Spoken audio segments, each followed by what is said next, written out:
right in the heart of Soul Bullet. Yeah. I think they plotting on me. Don't wipe their feet when they enter the lab. I feel a cold stare. Think I ain't looking. Maybe because I'm focused. No hands out for the hopeless. Funny bullets, I caught some shots. Another piece of the puzzle connected dots.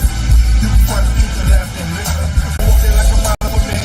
Like I can see the intentions all in my soul. At a time we were just friends. With advice in hand. That's the show. Don't take my hands in the air, rocking side to side. I'm all work, yeah, time to ride. What my niggas say, my niggas ain't my niggas no more. Push me to the back, label the thing to the swag. So bad, don't rock it the sheet, yeah. Moving beats, all type of African shit.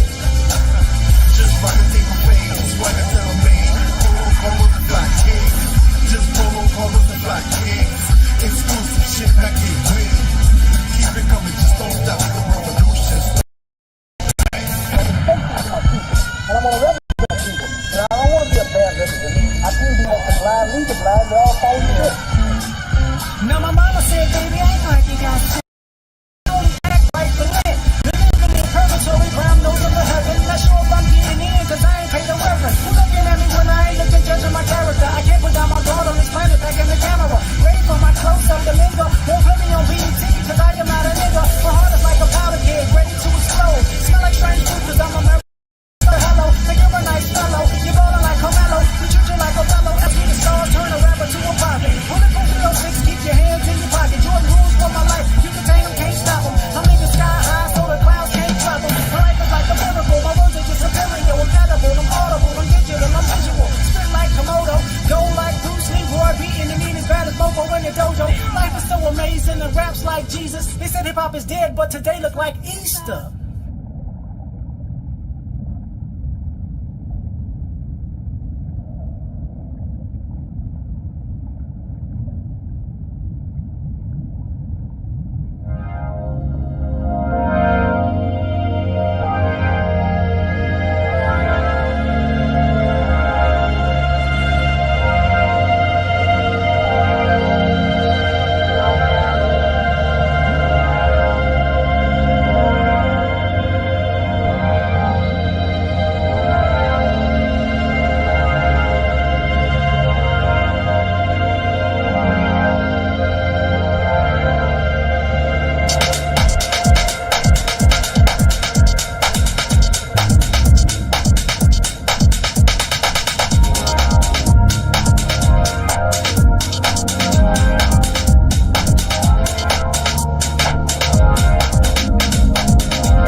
Salute, and welcome to everybody coming into the chat. Welcome back to the Black Ocean. This is your host, the Great Black Shark, and I'm going to greet all of you that I see coming in. I see my boy Nightfall Drop. I see you, brother. I see you, Sister Kui. Yes, I've heard about that story. I'm actually looking into it, sister. I see Sister Patricia Jenkins. Salute and welcome to everybody that is coming in and will be coming in because, yes, you know, when I saw this, when I heard about it, I was going to address it. It will be the first time that I have addressed the man known as Derrick Jaxn, and that is an earned honorable title. I'll say the male known as Derrick Jaxn on my channel. A lot of people have already sounded off on this, but my take on it, as usual, is going to add a couple of things to it that a lot of people are not really saying. A lot of people are going to be afraid to say. Because, see, family, I'm going to get straight into it here tonight because, you know, this is a serious subject for many reasons. And I'm going to tell you something. First, I'm going to go ahead and get this out the way.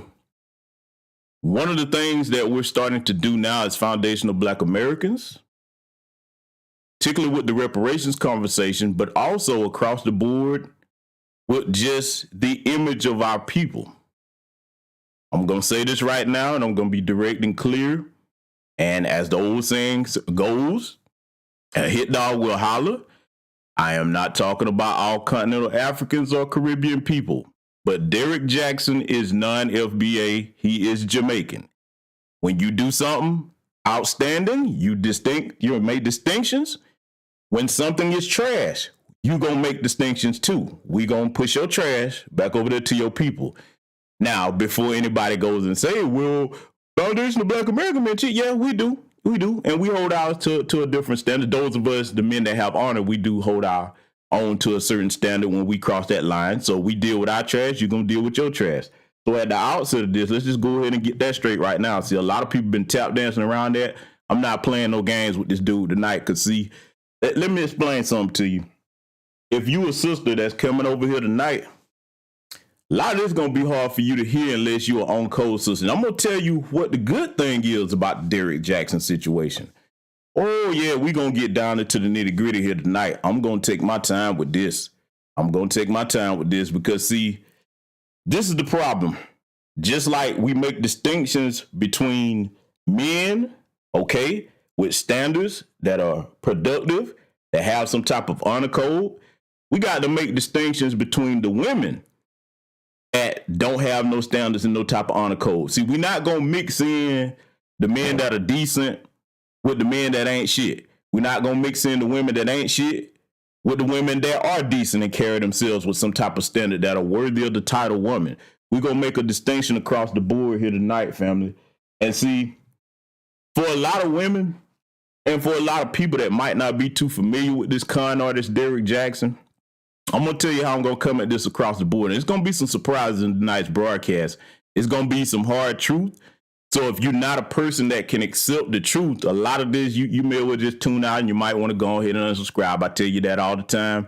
You don't get nothing but the unwatered down, unsugar-coated truth over here. I'm going to go ahead and jump straight to the point for the women that might be. Hold on, sister. Let me check this audio real quick. Let me see. Before I get started, because I don't want no problems with the audio, everybody give me a thumbs up or a black fist in the chat if you can hear my audio just fine. Everybody do that for me. If you can hear my audio just fine, I'm going to wait till I see a number of thumbs up and a black fist in the chat because, see, I don't want no interruptions once we get started here. Go ahead and let me see. Okay.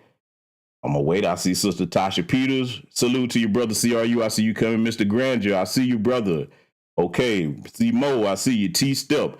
Okay. Hopefully, Sister Kui on your end, hopefully maybe you can refresh or what have you. Everybody seems to be saying I'm coming in loud and clear. Good. So with that said, I'm going to go ahead and get to the point that I'm about to make. Point number one. Ladies, I understand why a lot of you like to support the likes of a Derrick Jaxn, because, see, this is the problem that men have with Derrick Jaxn. This is the problem that upstanding men had with R. Kelly situation. See, one thing that we have to do sisters, okay? And for those that have ears to hear and listen, may you receive this. For those of you that want to argue, well, you can, but it's not going to change the truth, okay? So moderators, anybody come over here being disruptive, you know what to do. You don't even have to ask. You know, you can go in and get them up out of here. But here's the reason why men saw this con artist for what he was early.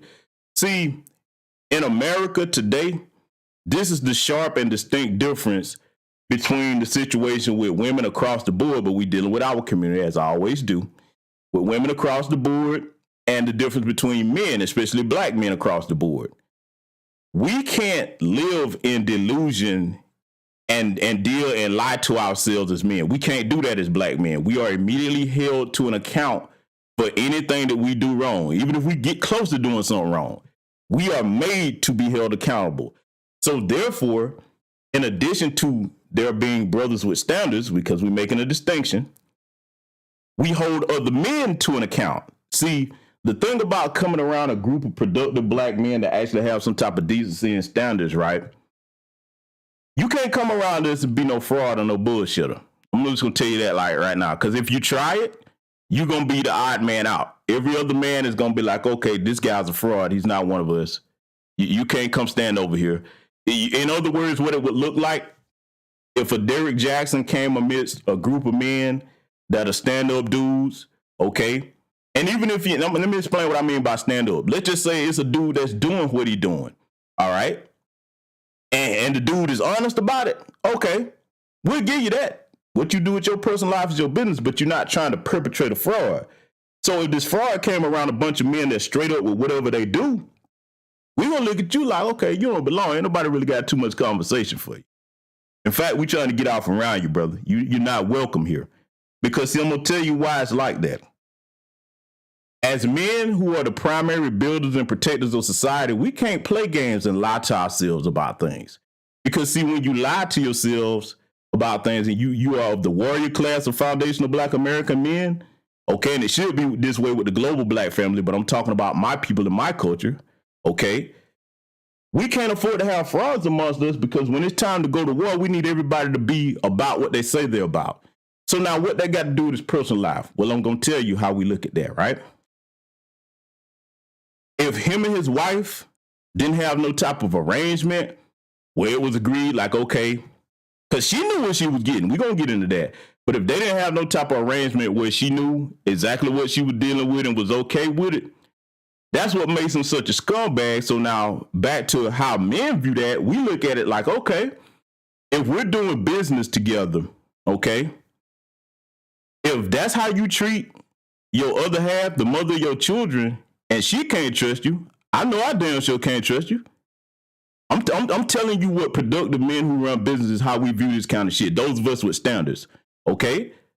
I'm not saying that everybody is a saint, but what I'm telling you is men that actually are aware of things and men that actually have an honor code, men that actually live by a standard and for business reasons, because see, when you're doing business, if you can't trust people you're doing the business with, I'm telling you, man, that's bad all the way around. So a group of sensible men would be like, oh, no, buddy, I can't, nah.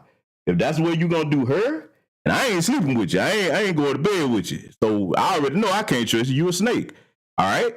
And then, since you can't control yourself, I'm speaking about it from the businessmen. See, I'm going to let y'all know in a 360 why Derrick Jaxn is so despicable to men of a certain caliber. If you can't control yourself, I'm going to be graphic with this, right? Because I really want this to stick. Because, see, this is something that a lot of women are not going to grasp because you're not men. So I'm going to speak for the brothers on my behalf tonight, on our behalf. I'm going to make this plain. If you don't have any type of self-control, when you come around other men that have wives that are attractive, let's just say we all doing a business deal together and you can't keep it in your pants. You can't control yourself. You just got to have somebody's wife. So you get her, some time go on, then we getting ready to close this major deal, and all of a sudden that come out. Oh, man, now you've messed up the business deal because you couldn't keep personal and pleasure separate from business.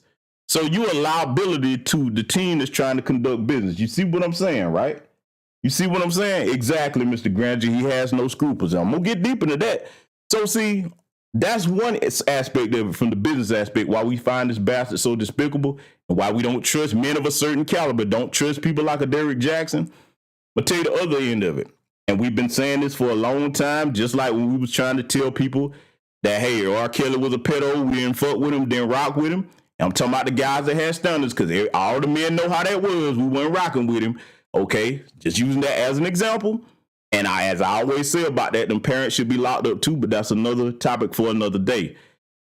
When it comes to the other equation, why we despise this bastard so much, Derrick Jaxn is a grade A first-class simp. And I'm going to tell you why I'm saying that. And let me be clear on something. I'm not jealous of the guy.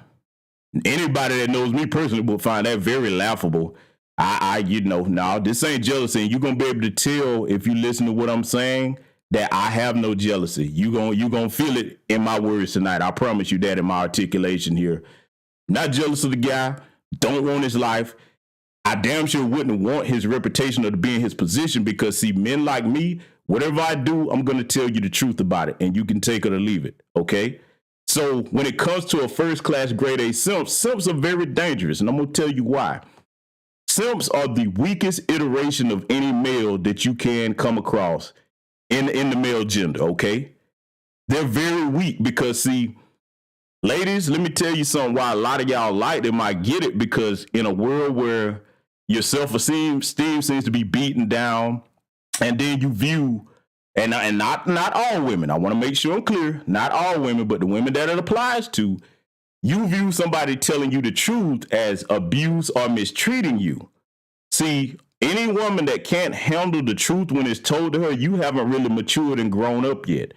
So, see, you view a Derrick Jaxn that's willing to lie to you and tell you everything is the man's fault. It's all the men. You never have to work on anything. It's all the men. Now, here's why I really say those types of women are very immature. And not only that, you must not be very intelligent, because any smart man or woman knows that it's never 100% all one way or another. That's mathematically impossible, especially in the social sense between humans. Think about it. It's always somebody else's fault. It's never you. Do you know how dangerous and delusional that is? See, ladies, let me tell you something. A good man that really cares about you and love you, and vice versa for a good woman that really cares about a good man and loves him. The one thing that protects you in your relationship, whether it's a long-term relationship, a marriage, whatever the case may be, hell, it even protects you in casual situations. Telling the truth. You do not become stronger, ladies, by listening to lies. You do not become stronger by embracing lies. You do not become stronger by telling lies. You only become your best self and at your most powerful in your femininity when you have a masculine man to balance that out, that tells you the truth, whether you like it or not. I'm saying it right here on this broadcast like it need to be said. Every one of you women that support this weak, soft-spine bastard, you are weak women, and you are a disgrace. And we're going to get into why you are a disgrace tonight. Because, see, he saved you and turned the comments off. And I went over there and found a couple of posts where a lot of people was amening and liking them. And I started to screenshot that and put that on here tonight. But I saw some people over there, I'm not going to say it surprised me, that was liking this post. So for respect for them, I said, you know what, I ain't going to even show that. I'm going to leave that alone. Y'all can go find that and see who that is. I ain't going to mention their name. But I'm going to get to the point of the type of women that support this weak bastard. See, here's the deal. Getting back further to why a simp is dangerous. A simp is dangerous because, see, the lie does not strengthen anything. The lie only weakens when anybody chooses to exercise lies, okay? So now the other reason why a simp is dangerous, remember Mercedes Moore? Yeah, I got to go there. I'm using her name because, you know, we understand what happened to that sister, and no, don't nobody celebrate that. We don't celebrate black people's deaths over here, but I'm using her name for an example. She was dealing with a simp, okay, breaking his pockets, getting a sucker like you're supposed to get a sucker. But see, when you deal with a simp and that simp feel like you owe him something, then a simp becomes dangerous, and he starts to take that out on you physically, and it costs that sister her life. You see what I'm saying? Now, I don't know if Derrick Jaxn is that type of simp, but a simp, I don't put nothing past him. I don't. I wouldn't be surprised if he go and mess with the wrong type of woman, especially if he step outside his race and he the type that like to put his hands on women, which I don't know. Can't say that for sure. Hadn't heard nothing like that. But boy, you better not try that with nobody outside the race, especially Becky. You done. In fact, the business, Derrick, if you're listening, you better not deal with no white women, period. Because see, I'm gonna tell you the difference between white women and our sisters. See, the despicable women that's sitting over here consoling this dirtbag bastard for the shit that he put his wife through, they just doing it because they want to be next. And so just laying up with you, the dumb ones, that's enough for them. See, you can tell them to go and delete their kids until you run across a smart one that say, nah, I'm going to get to that bag. I'm going to get to that bag. You know, you going to give me that. Oh, no, here's some, brother, and just wait. You're going to find out. You're going to find out why, because I ain't through tonight. You can disagree all you want, but he is definitely a simp. A simp don't lie to women, brother.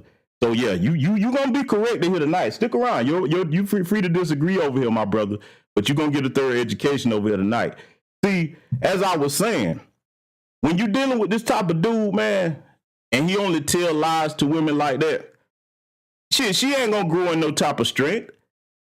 He lying to himself about the type of situation he wanted because it's clear what the dude was. I guarantee you go back and find pictures of this guy when he was younger. He probably wasn't that big at all. Probably a gang goofy nerd. You a Jamaican brother too. I'm just going to call it like it is. So you probably, you know what I'm saying, you wasn't used to getting that much attention from women. You met this chick here earlier, his wife, who we going to get into all that stuff she was talking about here tonight too. So you cast out early before you realize what your potential was, and you lied to yourself. See, brothers, it's very dangerous when we do that, when you're not sure that that's the one you want to be with and you hadn't gotten all that stuff out your system, because we're going to talk about how this simp, as I'm going to call him, damaged his family. See, today we're going to talk about both halves of this. When you're a man and you make the decision to become a husband to a woman, unless your situation is something that, okay, y'all have that kind of agreement, because there's different situations. Some people do have arrangements where they say, okay, we're going to get together. If you step out, just don't do X, Y, Z. They got their own little sets of rules. You know what I'm saying? They go by that. But if you're going to go by a traditional marriage, once you have kids, brothers, when we take that role of a husband, we're supposed to operate as kings. Everybody run around use the term king. Okay, your family is your kingdom. So that means whatever you do, you need to protect your family. See, this bastard right here don't care about how his kids going to be affected by this. And heaven help him if he has a son that looks like him and you over there with that woman after you done put her through all that hell. Do you understand how mentally unstable his wife is right now? And unfortunately, I don't know this for a fact, but I'm talking about women like that in general. All men know that when those women get mad at you, whether you did something wrong or not, and them kids over there, they take that shit out on them kids, man. See, the adults, they made choices. The children ain't make no choices. You always know I'm going to advocate for the kids, man. The kids didn't ask to be here. And see, this simp that couldn't control himself. Look, see, if you were going to step out on your wife, this is how you do that, man. I'm not saying good, bad, right, or wrong. I'm just going to say this is how you do it. You step out on her. Hopefully you had an agreement. That would have been the simplest thing to do. Just tell the woman straight up. Just say, this is what I do. This is what I want. This is my hustle. I'm taking advantage of these goofy, gullible women that think that I'm Prince Charming. I'm sitting here running down black men pretending that I'm something that I'm not. This the hustle. This how we eat. So let me just make this little deal. I'm going to keep you over here nice. Make sure you don't want for nothing. But I'm going to have my side hoes. Just tell her. Just be straight up. Be a man. See, a real man, a Mac, a player, you don't have to lie to women. You better take it from somebody that don't do that with women. Whatever I want from you, I'm going to tell you straight up and you can take it or leave it. So that's why I say he's a simp, good brother there, Mr. Granger. And I'm going to get into further reasons why he's a simp. Because see, you go out here, your wife and your family is your kingdom. Now you reduced her to public shame and humiliation like that? Now, I'm not saying his wife is a saint. We went under their roof. I don't know. She might very well be a very terrible woman. We see she's clearly mentally unstable, and definitely what Derrick Jaxn has done has played a part in that. But see, as the king, my family is my kingdom. I don't care what bitch I want to bend over. It's going to be some rules with that. I'm going to be like, listen, this is my wife. Whatever arrangement we got, she ain't going nowhere. This gonna be kept on the low. You could have went out the country and did that, bruh. At least if it get found out, it's way over there. You got more plausible deniability. See, I'm gonna talk facts here tonight. You gonna get the game from a man that don't have to lie to women tonight. Oh, you gonna hear the truth on both hands of this, and men and women ain't gonna like what they hear tonight. Because I'm just not getting in my bag. Believe me, I'm just getting started with this. So see, here's the thing. You set it up and do it that way, right? You make sure that, okay, in addition, you're not embarrassing your wife.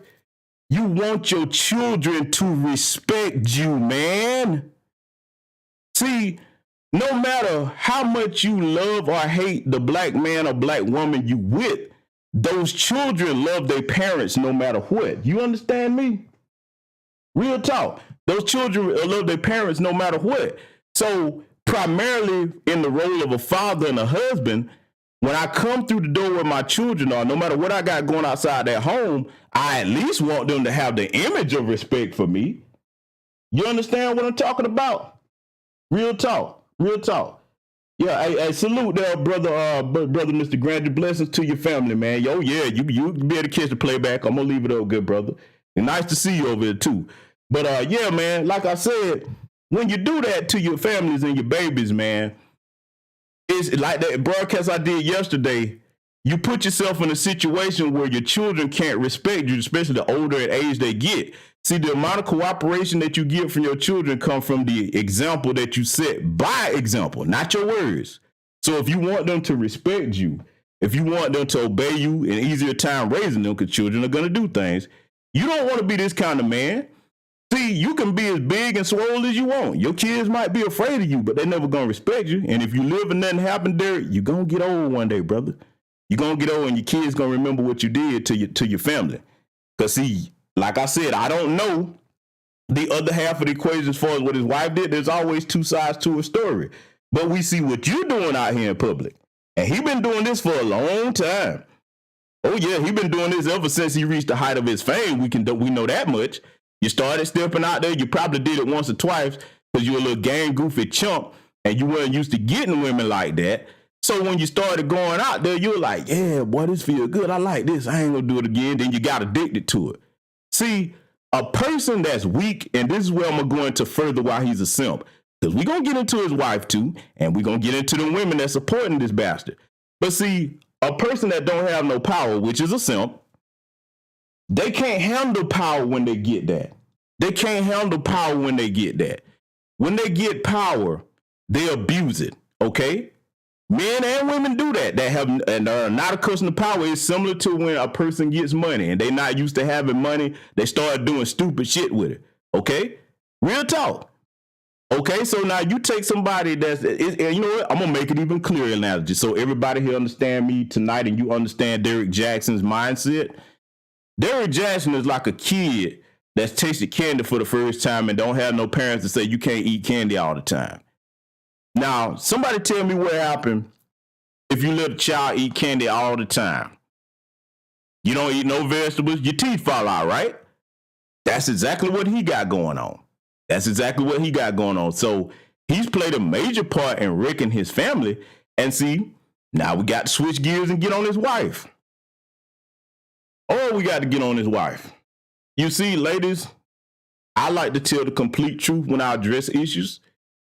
And I know what his wife was because, see, we've all saw what she did. And we're going to get into some things here tonight about her situation, right? Here's the deal.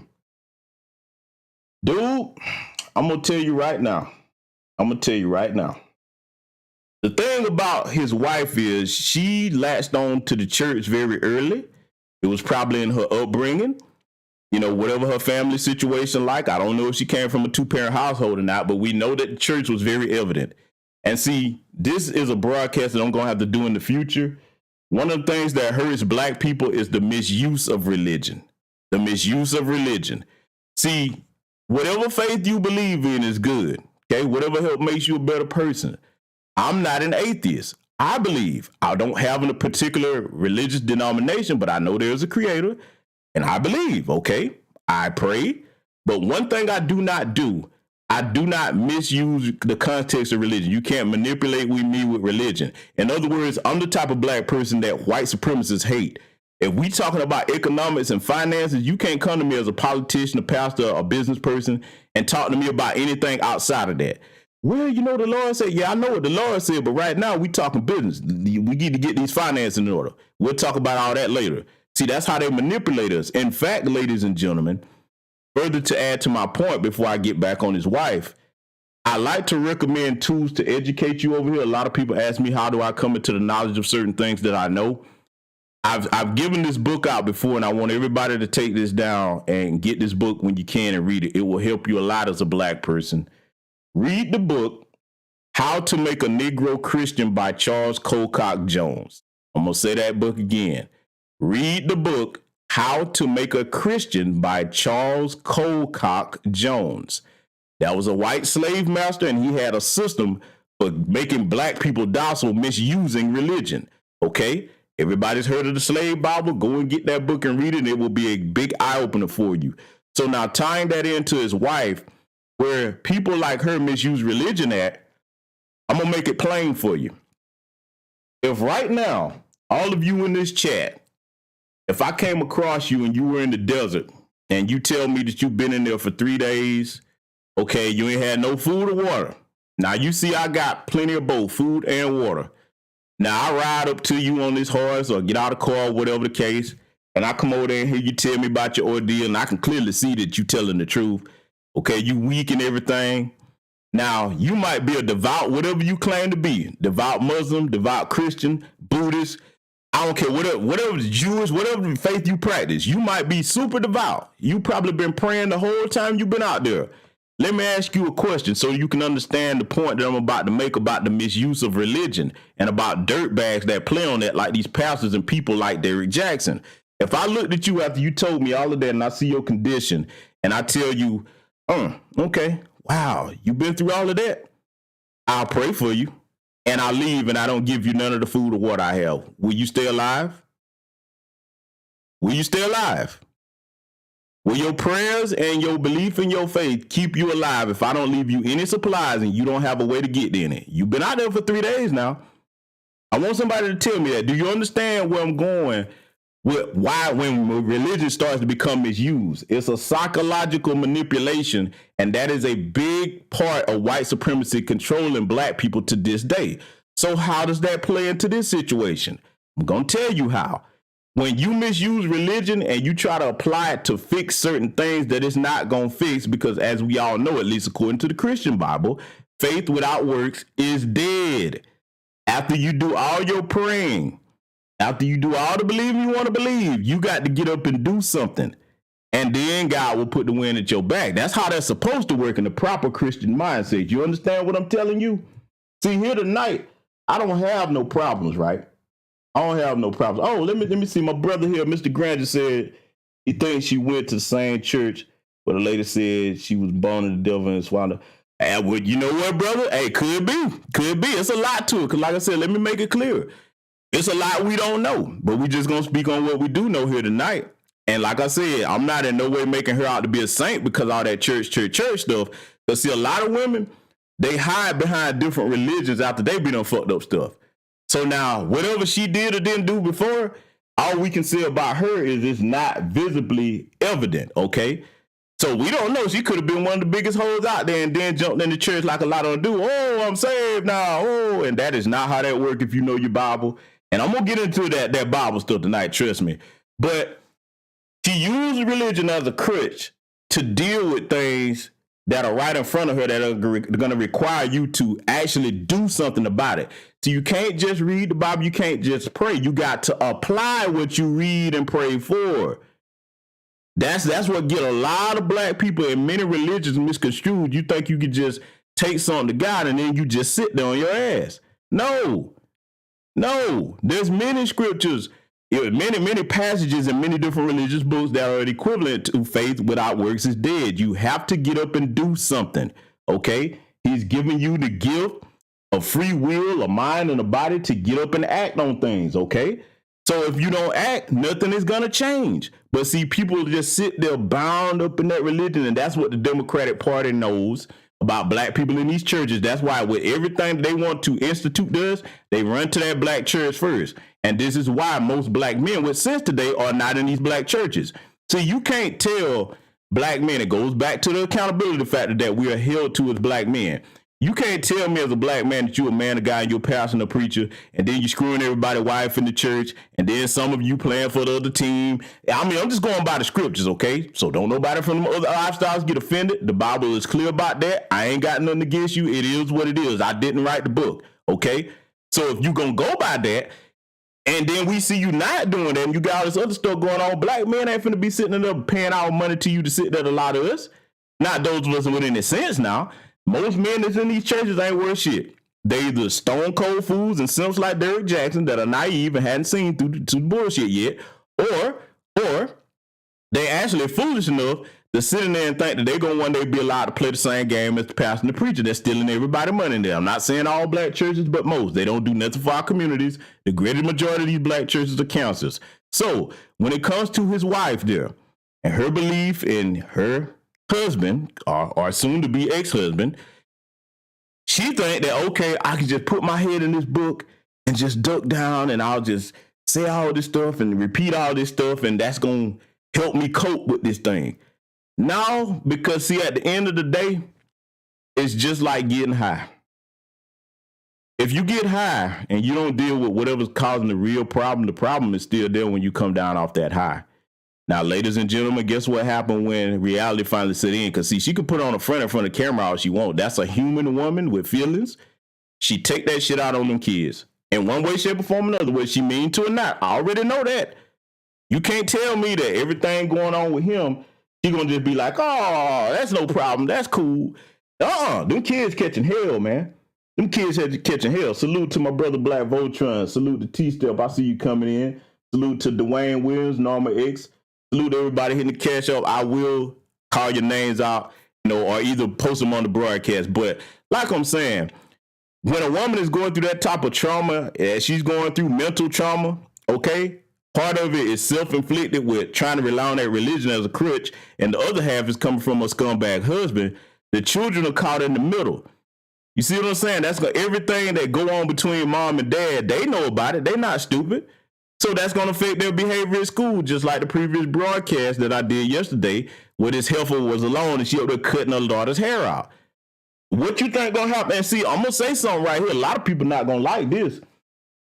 These religious zealots like her, oh, it's really bad when they start abusing the kids. You better look some of them cases up, man.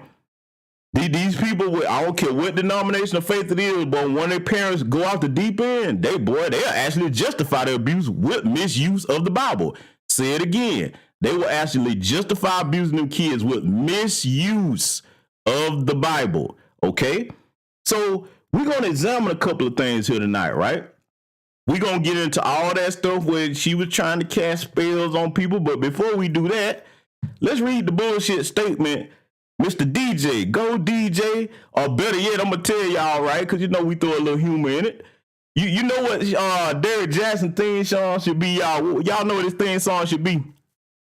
Do y'all want to know what his theme song should be, man? Put a one in the chat if you want to know what Derrick Jaxn theme song should be. In fact, when I tell you what the theme song should be, if you listen to this right now, I want you to pull it up, and I want you to play it as we read this bullshit statement. Tell me, put a one in the chat if you want to know what this theme song should be, because see, it's going to make you laugh. It's fucked up, I know, but we got to find the humor in things, man. You got to laugh in life, but we going to teach over here too. Okay, I see some ones in here. Y'all really want to know what this theme song should be. Okay, I'm going to tell you. Oh, and you right, Dwayne Williams, you right. We're going to get to that too. When you do something like that, sleeping in the same house as a woman that you mistreating. But let me get it, ladies and gentlemen, some theme music. See, as we read this bullshit statement, and if you're a young person coming over here catching this live or recorded, we're going to give you some old school music from the 90s to listen to. Ladies and gentlemen, Derrick Jaxn's theme song should be It Wasn't Me by Shaggy. Yeah. Y'all remember that classic, don't you? And young people, you had, just Google that. Pull that song up. I want y'all to pull that song up right now. As we read his bullshit statement here, pull up It Wasn't Me by Shaggy. Go ahead and pull that up. That's his song. You ready? Go ahead and get your music ready, ladies and gentlemen, because we finna take off on this bullshit statement. You know, puke tube, I would play it. But hey, you know what I'm saying? Y'all know how it is. So here we go. Play the theme song. Derrick Jaxn says, over the past several months, my family and I have gone through many changes. We know, Derrick, you are responsible for many of the changes that y'all went through. So I believe you. You tell the truth there. See, even a liar can tell the truth. Some of you have speculated while others of you have reached out to offer support as we privately established you weren't doing too much private that I seen, brother. We gonna prove that tonight. Privately established this new normal for ourselves and our beautiful children. Now, before I go on, now y'all see why I have such venom for this bastard, because nothing about what he doing is normal. That's not normal. See, a narcissist and an abusive motherfucker, they think that's normal. In his mind, he think that's normal. So this is why all you women that support this motherfucker, you sick in the head too. But I'm glad they doing it though, because see, my grandparents always taught me it's better to deal with the snakes that you can see in low grass than the snakes in the high grass. So I'm glad all these women are supporting and coming out, because I'm going to explain why you making it real easy for men and women out here today. Okay, so we're going to read further, because see, the last part of that first paragraph there, he's not even thinking about the children, the beautiful children. Man, you don't love your children or your family. But let's continue. Earlier this year, after much prayer, God ain't got nothing to do with what you got going on, player. Counseling and deep consideration, we decided to go our separate ways and filed for divorce. I'm about like everybody else. I believe that when I see it, because him being married is good for his brand. But I'm going to explain why he can actually make a living another way. Yeah, Derrick, if you're listening, you might want to take this advice, because you a slime ball now. You definitely a grade A punk ass simp for that. But I'm going to give you some business advice here in a minute. Making the decision to file was one of the hardest decisions of my life. That's a lie. But I found peace knowing that our mission of raising healthy children, them children not healthy in that hot psychologically damaging household, their mama crazy and their daddy ain't shit, ain't nothing healthy about that. Starting with healthy whole parents and still being accomplished. Nah, brother. See, I'm going to tell you what he could do. If he stayed married, his fan base, his female fan base, them scumbags, they ain't going nowhere because they want next. That's good for his brand because he can keep up that lie. But see, you ain't never been able to fool the men, buddy. All your money is made through women that you lie to. The same crowd that'll go to a church and let a pastor lie to them. But see, I'm going to tell you where he could flip it at. He could say, okay, he could gauge how loyal his dirtbag female audience is that's supporting that. I'm going to explain why they're dirtbags. He can say, okay, if you stay here and you don't care about me cheating on my wife because you want to be next, well, hell, I'll divorce this heifer, go ahead and pay what I got to pay, and then I'll become a dating coach. See, let me tell you something, Manosphere. Oh, I'm going to tell you something a lot of people hadn't considered. I'm finna make some people mad. There's a lot of simps out here. If Derrick Jaxn became, and I'm gonna name some names on this broadcast here tonight, something that I don't normally do, but now that we see what he really is, we know what he always been, the guys anyway. I'm gonna say some alpha male strategies. If Derrick Jaxn decide to do what you do and start coaching these simps how to be dirtbags like him, you gonna have some competition, buddy, because that's what he really is. Oh yeah, he's just a dark-skinned version of alpha male strategies. Only difference is he lie to get what he want. Now, if he just come on out his bag and stop lying, that's what he gonna be able to do. He gonna be right there with alpha male strategies. I'm telling y'all right now, you better think about what I'm saying.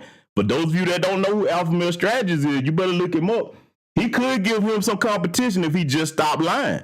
Just say, hey, look, shit, sleaze bag game. This is what I do. Okay? Yeah, so we gonna name some more content creators here tonight. I got to do it for the sake of teaching, but let's continue. Cue your Shaggy back up. We not done. Cue your Shaggy back up. Okay, so here it is. Oh yeah, females can be dirtbags. They definitely can. Oh yeah, and I'm gonna explain it here tonight. They can, sister Akila LBA. I can't think. Akila Shay. I'm gonna explain how they dirtbags. We gonna get into. I'm gonna have proof here too. From falling in love as just teenagers to becoming spouses and now co-parents, I'm grateful for the years we spent together and wouldn't trade them for anything. I was blessed to have such an amazing person in my life. and will forever be thankful for all she's meant to our family. No, brother. No, because see, I'm going to say something right now. Like I said earlier, if you're going to step out on your wife and you actually do still value her, it's a way that you do that. It's a way that you don't do it. And the way that you doing this out here on Front Street, where everybody can see you like that means you don't give a damn about that woman or your family. You really don't. At this point, the only thing you thinking about is you. And see, this is why I call him a simp again. See, when a man says, I'm just going to think about me, ladies, I want y'all to really consider what I'm saying. Even if you say, oh, I don't agree with that. Cool. Just find a disagree, but just put your listening ears on. See if this makes sense.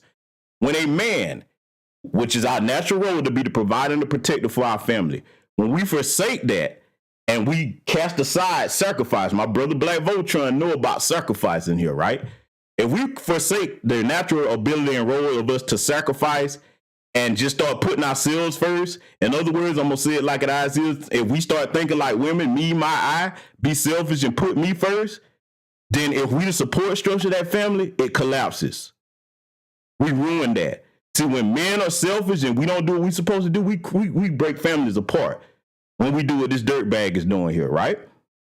And yeah, see, y'all probably never thought about it like that. Yeah, if men become selfish, when we take away our resources, especially we the main breadwinner, when we take away our presence in the house as far as raising our children the way we're supposed to so they can see the first example of what a good man is supposed to be, when we take away the first example, what the young sons that we have are supposed to see as good men to be fathers, so they'll learn how to be good fathers and husbands. When we take away the example for our daughters of her seeing what a good father and husband is supposed to be, so she'll know what to go choose. You see how we just completely destroy families like that, right? You see what I'm saying?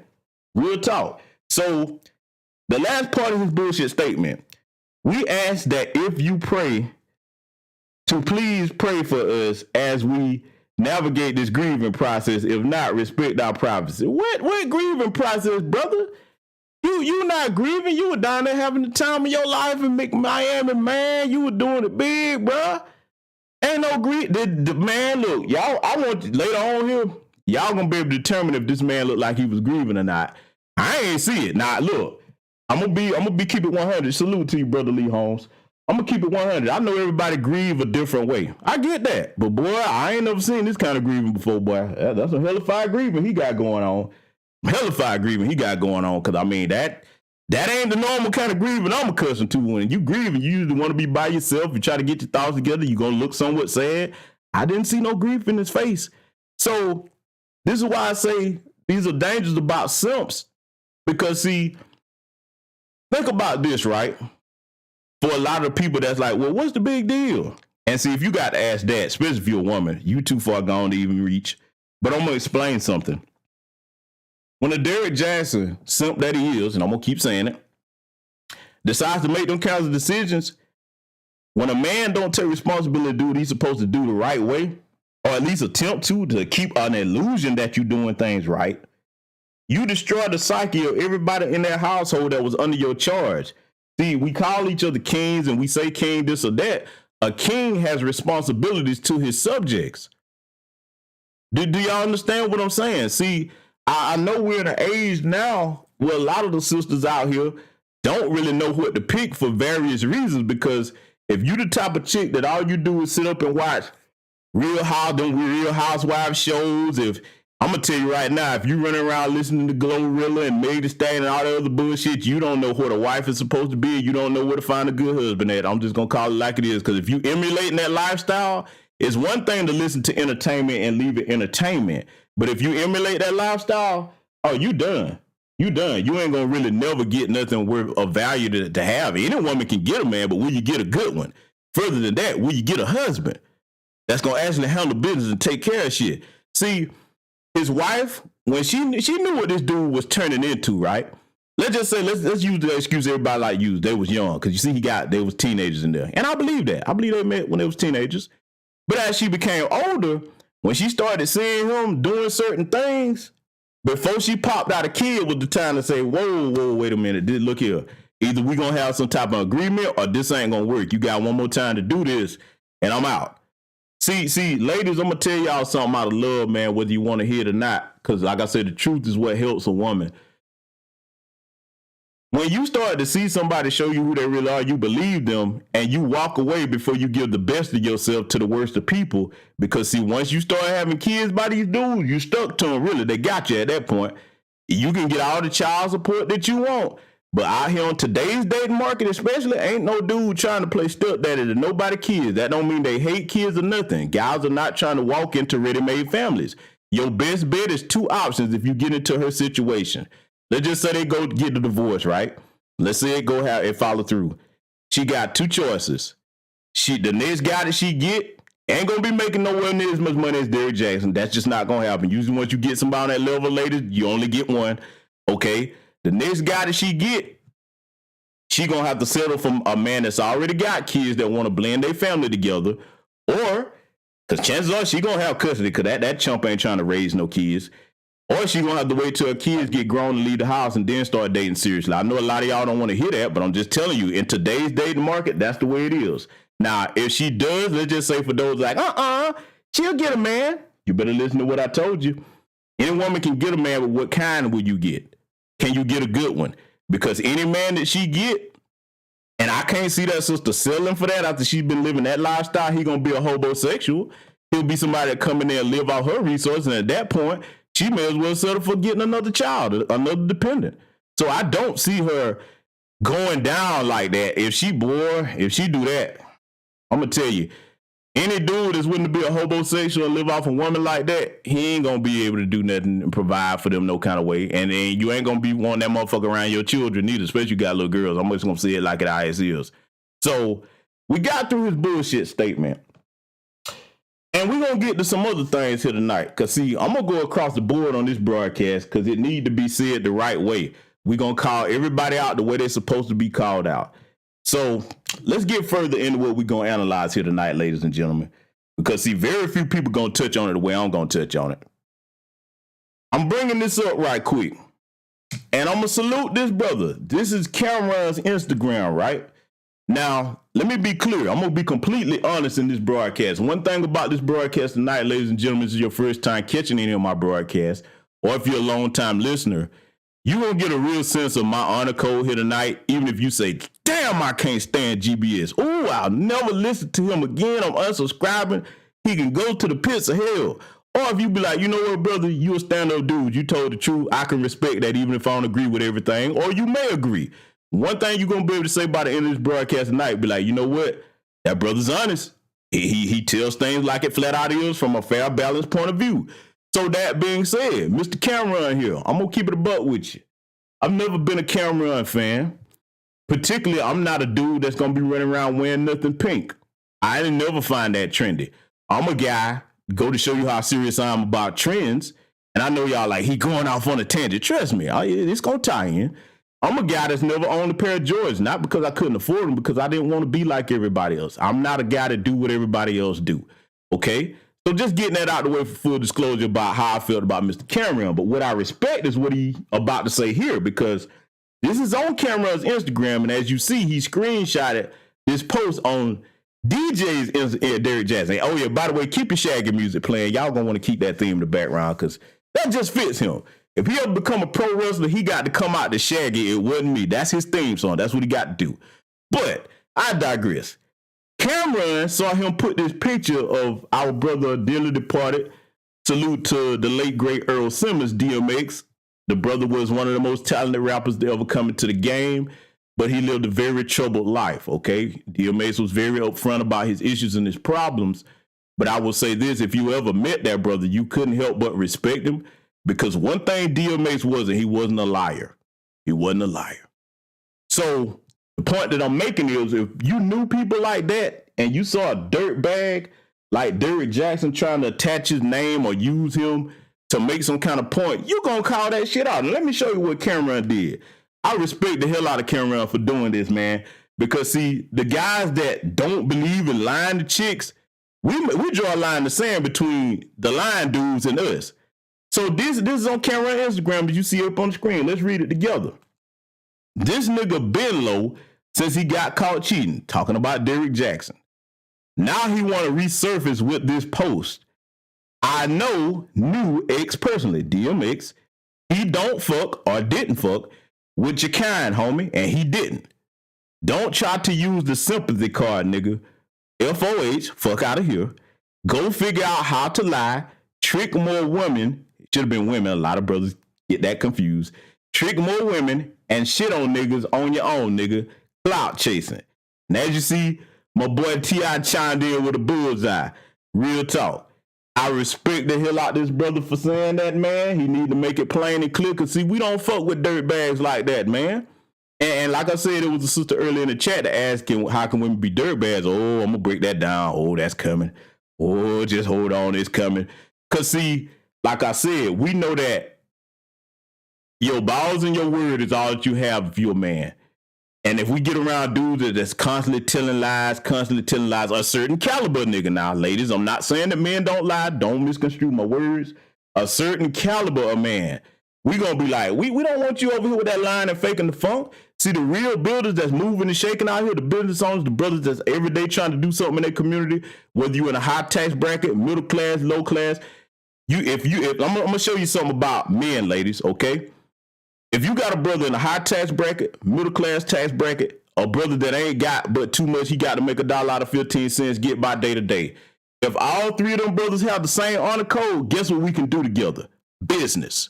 Because we're like, okay, you on the same page? Okay, I can fuck with you, bro. I'm in a different tax bracket than you, but me and you speaking the same language. Do y'all feel me? I know the fellow business owners in here feel what I'm saying on that, right? Salute to you, brother Tony Rand. I see you, man. I see you. Welcome to the chat, right? So here's the deal, man. I respect Cameron for making that line in the sand because, see, as men, we know it's up to us. We can't let the fakers and the frauds come in amongst us because if we don't say, I'm going to give you a main example, right? And I'm not saying this about Derrick Jaxn, so I don't want nobody to misconstrue this, and don't bring your punk ass over here trying to sue me because I'm not going to lie on you tonight, Derrick Jaxn, if you have to see this, okay? Let's just say, for example, though, somebody like a Derrick Jaxn was accused of being a pedo and it was proven. Immediately, you know what's going to happen? If stand-up men, because most of the men in our community ain't with that, you can't be no open pedophile in Foundation of Black American Community and we find out about it. If we knew that, we're like, oh, boy, you can't come over here. You better not come over here. You come over here at your own risk. We don't fuck with no damn pedophiles, right? So, see, that's the difference. We draw that line in the sand. Unfortunately, today, it's too many women that when you start calling out women that are dirt bags, they try to defend the bullshit. So here's the point that I'm making. It's easier to tell the men that's about something that say, hey, this is a bridge too far. Don't bring your bitch ass over here. We don't rock like that. Then it is the women that say the same thing because what happens is women oftentimes feel sympathy for one another and they start taking up for the bitches that ain't about shit. And I'm calling the ones that ain't about shit bitches. Yes, I am. And that means every one of you motherfuckers that's supporting Derrick Jaxn cheating on his wife because you want to get up in your guts next. I'm telling it like it is. That's why I say them hoes are dirt bags. Because see, sisters, them dirt bags that support him, you better think about something, right? And I'm gonna tell you why they doing us a favor. I'm gonna tell you why I'm glad they supporting Derrick as loud and as proud as he is. He done hear the little comments on certain posts. They doing good men and women a favor. For you sisters, they doing you a favor because if it's a bitch that you know, say that she support Derrick Jaxn, after this broadcast tonight and after everything you know before this broadcast, you better not trust that bitch around your husband. Because see, it ain't just Derrick Jaxn she looking at. She like, if you got a husband that worth it down, he don't put you in a nice home, nice car, taking care of your family, and you got a bitch that's sitting up here talking about, oh, Derrick Jaxn was right. Sometimes it don't work out. You better watch it. She coming after your man next, because if she can't get to Derrick Jaxn, she'll settle for whatever's closest to it. You think I'm lying? You hear me? Y'all hear what I'm saying? You know I'm not lying about that. Brothers, here's why they've done us a favor. Oh, yeah, I'm going to tell you why the dirt bags that supporting Derrick Jaxn have done us a favor. Rejoice. Do not be angry. They have made it easy to disqualify them from being taken seriously. If you are an upwardly mobile man and there's a bitch over there liking this post, if you just bring up a conversation, say, so tell me about Derrick Jaxn. What you think about that? Oh, I love Derrick Jaxn. I'm going to tell you why she's already disqualified. One, that means you're not a woman that like to hold yourself accountable for nothing, and you're not very mature. So I can't do nothing long term with you if I'm an upwardly mobile black man and I'm thinking about a future and a legacy. You're disqualified. You don't qualify. You hadn't grown up yet. Because anytime we come to discuss something and you at fault, it's always going to be a way to be my fault or somebody else's. And I don't want you instilling that in any kids I have. So that's why you did me a favor, number one. Number two, you have shown me that you don't have no standards of good judgment, because you a selfish motherfucker to the point where as long as it's about you and it's something that you want, you willing to stab anybody in the back to get it. Do you understand me? See, ladies, understand why I say that dirtbags for supporting him, because that means, okay, I don't think a lot of women have thought this through. If you get married and you get a husband, you got that many women, thousands, tens of thousands over there, amening and liking the comments and everything. Is your husband safe? If you got an attractive stand-up husband making good money, is he safe from that dirty, rotten bitch that's over there liking his post? You better think about this on the 360. If you have sons that are dealing with women that are liking that, do you think your son has a faithful woman? If Derrick Jaxn come to town, oh yeah, GBS gonna make you think tonight. Oh, you damn right. I told you ain't gonna hear everybody else make these types of comments. A lot of people done sounded off. I'm gonna make you really think over here if you stick around tonight and you a sister. I'm gonna say it again. If your son is dealing with a chick, whether he's engaged to her, long-term relationship or married to her, and she amen on a Derrick Jaxn post, that mean that bitch don't respect marriage.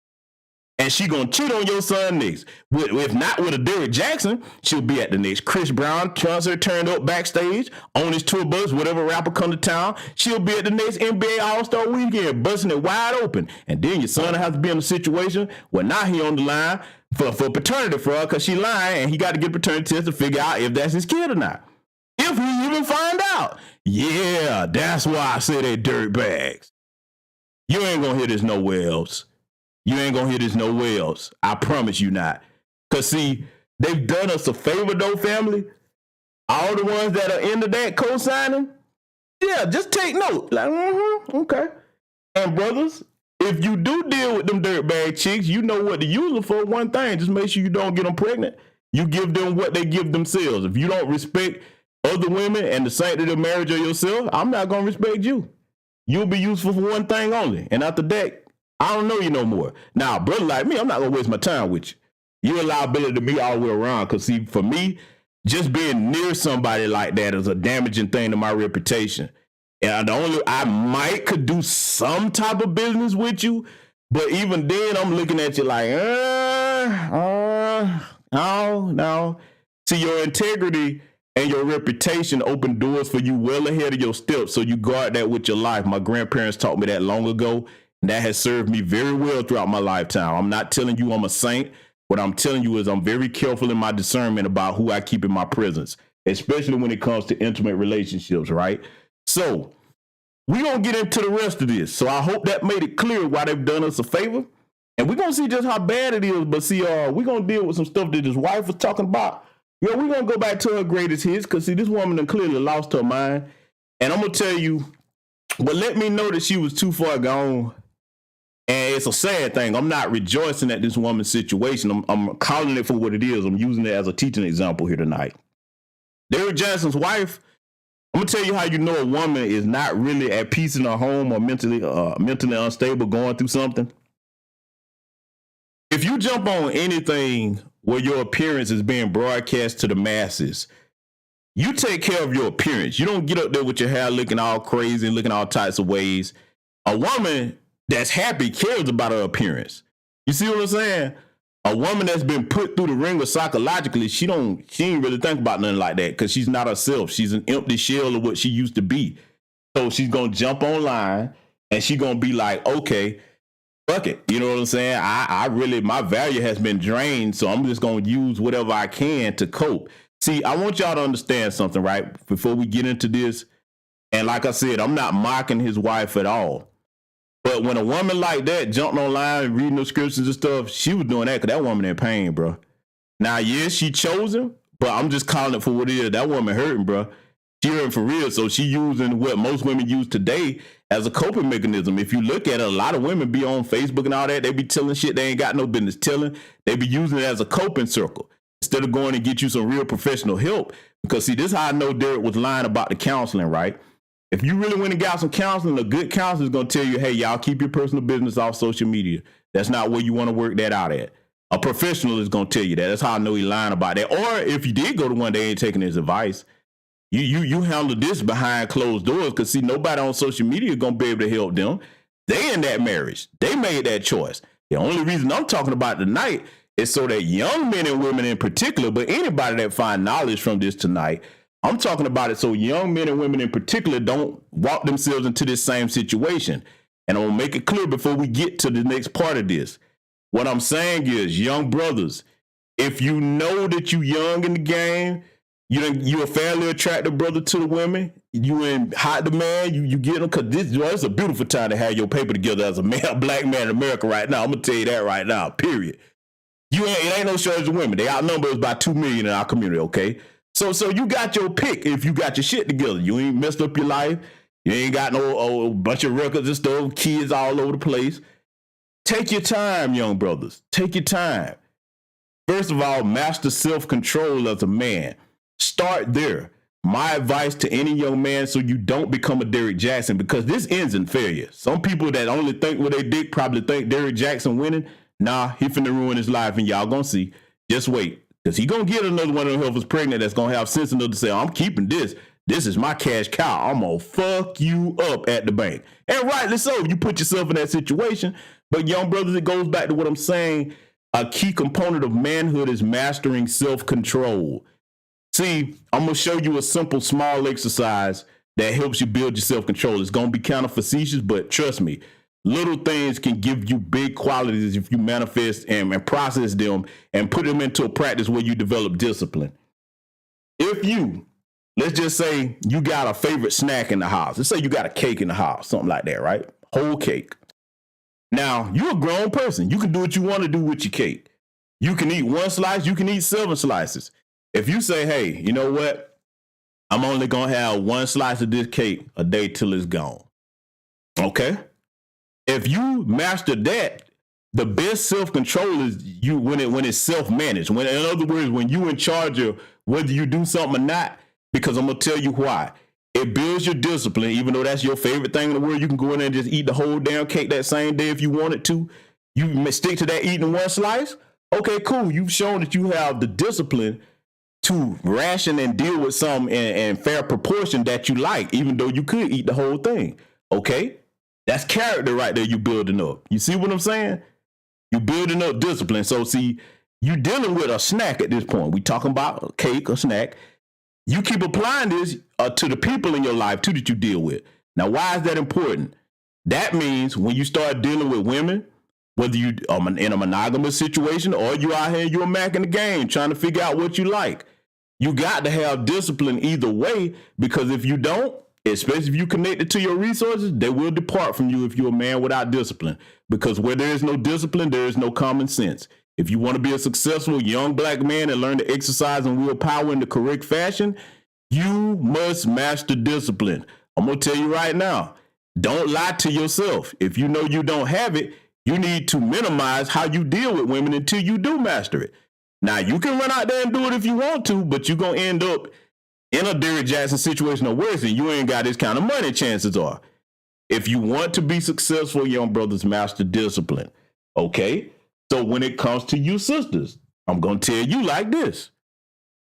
When it comes to you sisters, you better make sure that you learn to spot when a man is not just satisfied with you. See, this is where a lot of y'all go wrong at, you younger sisters, because you're in your prime, and I'm speaking primarily to the younger sisters, but this applies to some older sisters too.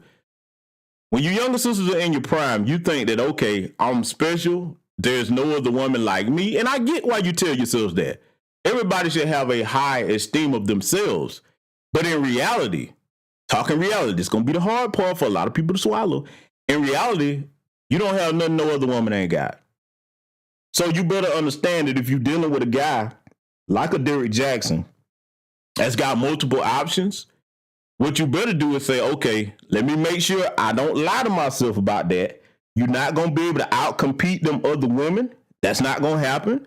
Because if we choose you, we choose you. Okay?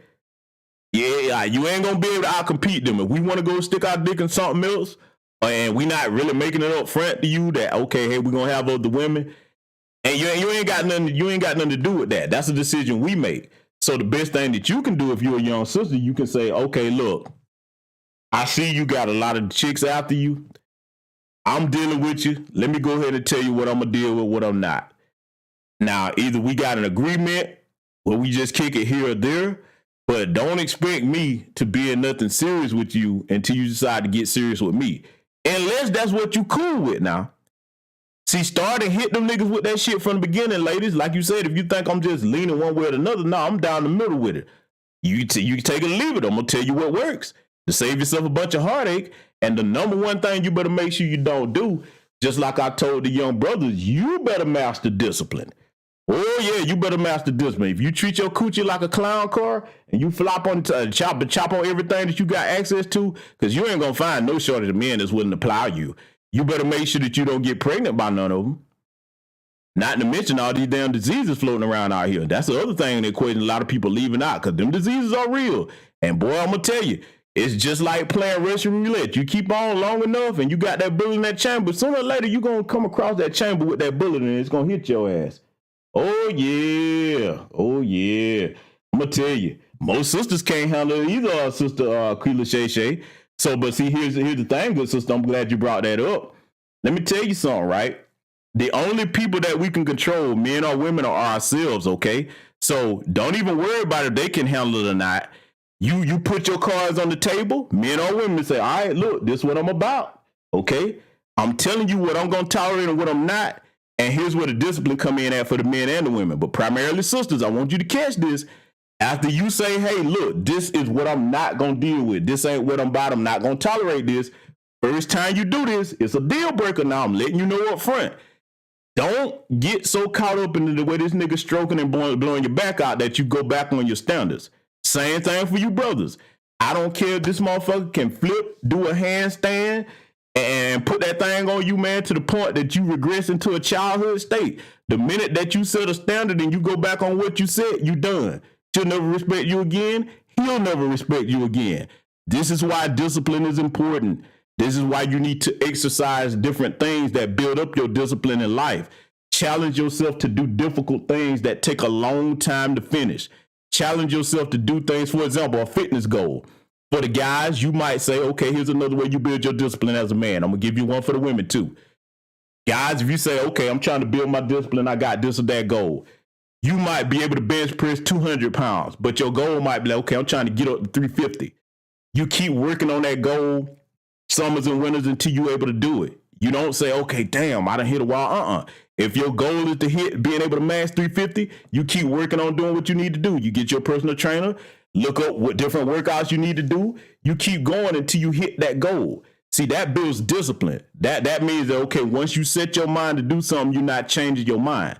That's going to help you in how you do all things in your life, okay? For you sisters, here's a goal for you to help you master discipline. A lot of you, and really this is why I'm surprised that, well, I'm not going to say surprised. I'll say this. I'm disappointed in a lot of the women that be running around talking about they educated, most educated.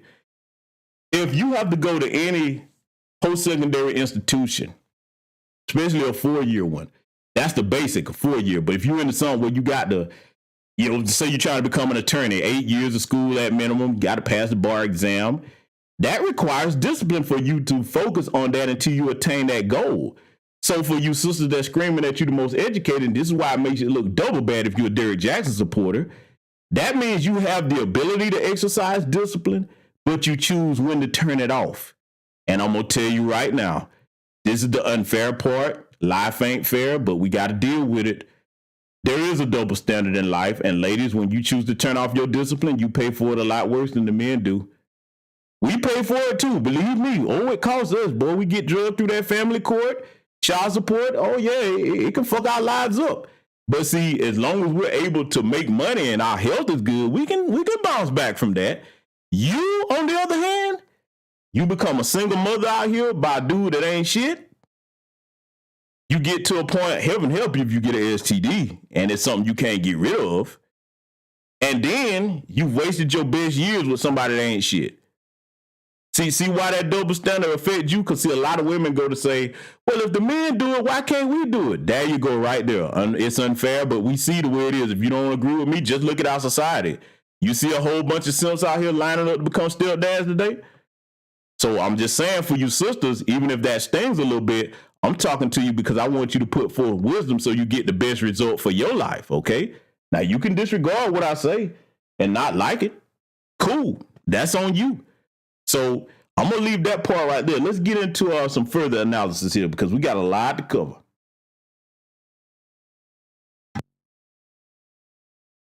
And speaking against the names. Now, we've all seen this before. I'm going to put something in the chat because what you brothers and sisters may not know about me, I am very well versed in that Bible. I'm going to put a Bible verse in the chat right now. I want you, and you might want to turn your Shaggy theme song music off. I know we was having fun joking about that, but I want you to look up Leviticus chapter 19, verse 26, if you have a Bible.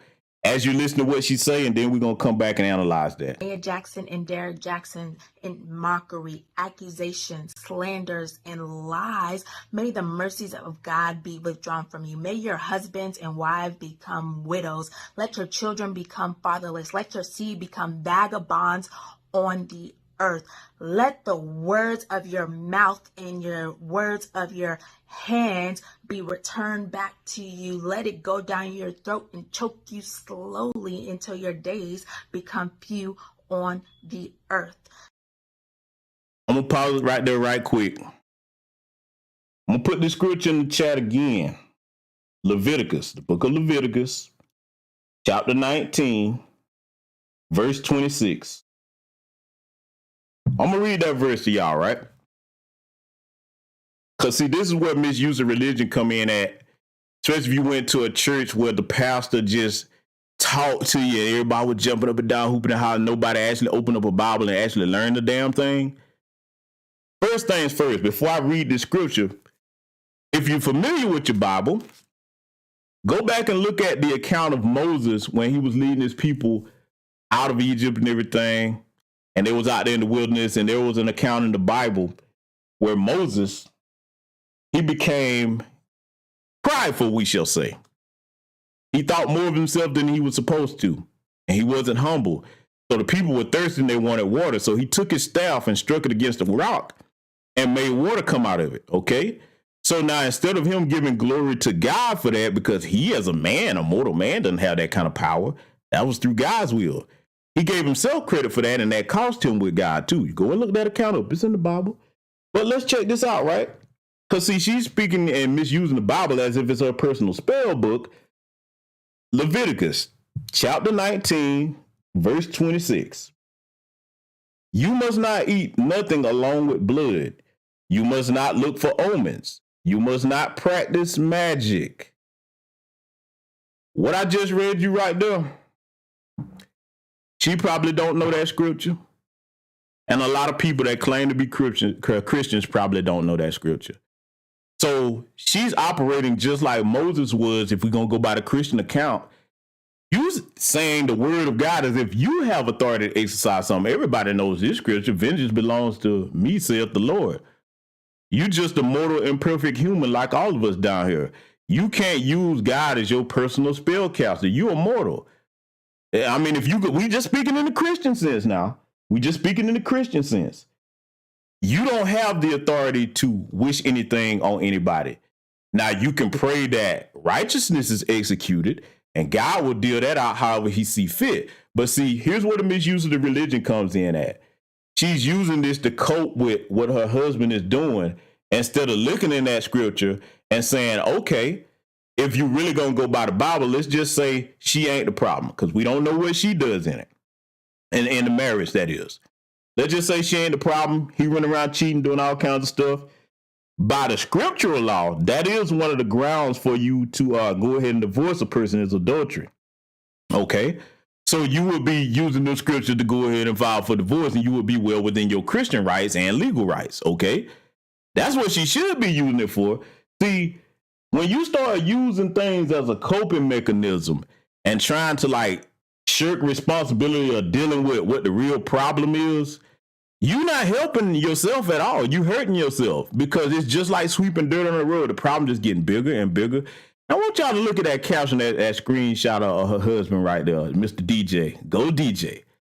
Look at this man's eyes, man. This man, that is a pathological liar's look if I ever seen one, man.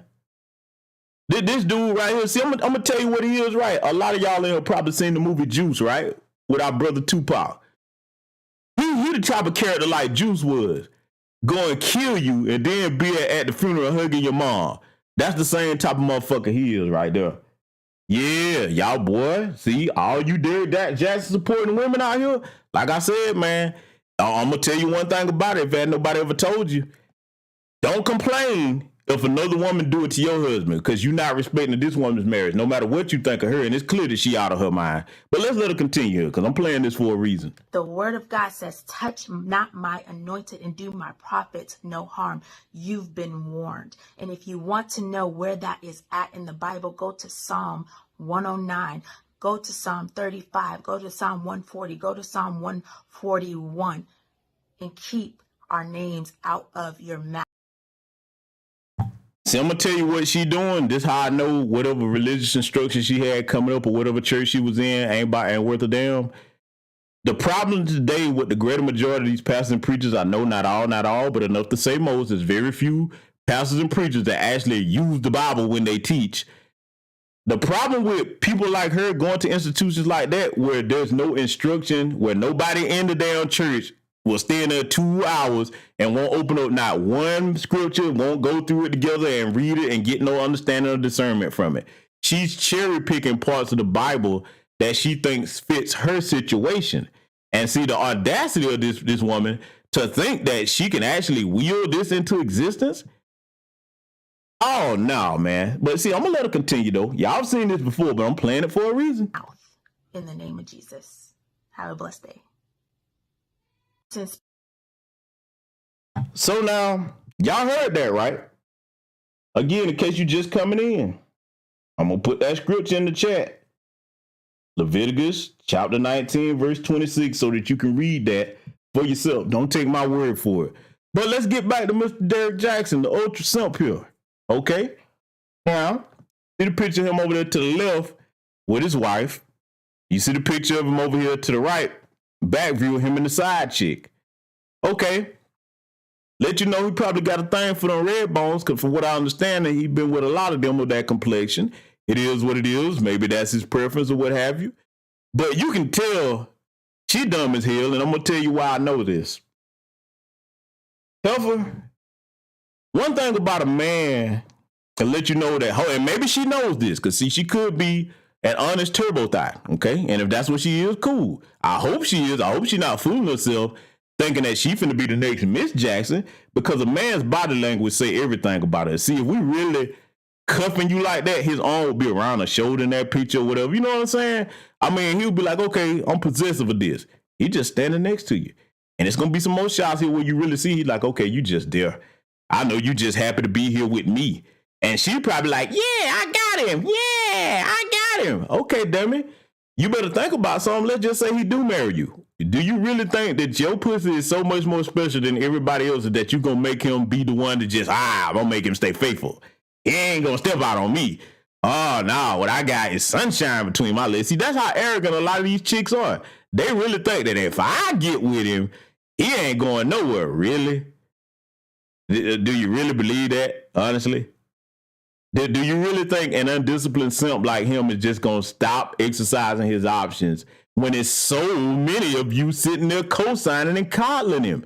See, this is what makes women that support him a dirtbag too, in this sense.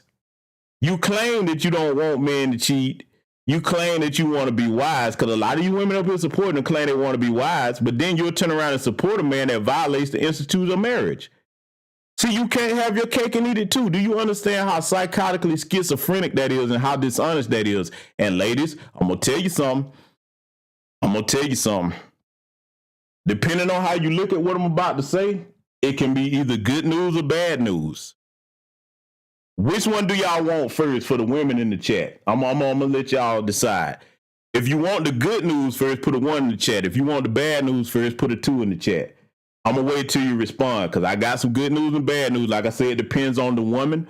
But what I'm going to say, it's going to be something that you can verify. You ain't going to have to rely on, okay, that's his opinion. You're going to be able to see this. You're going to be able to see this.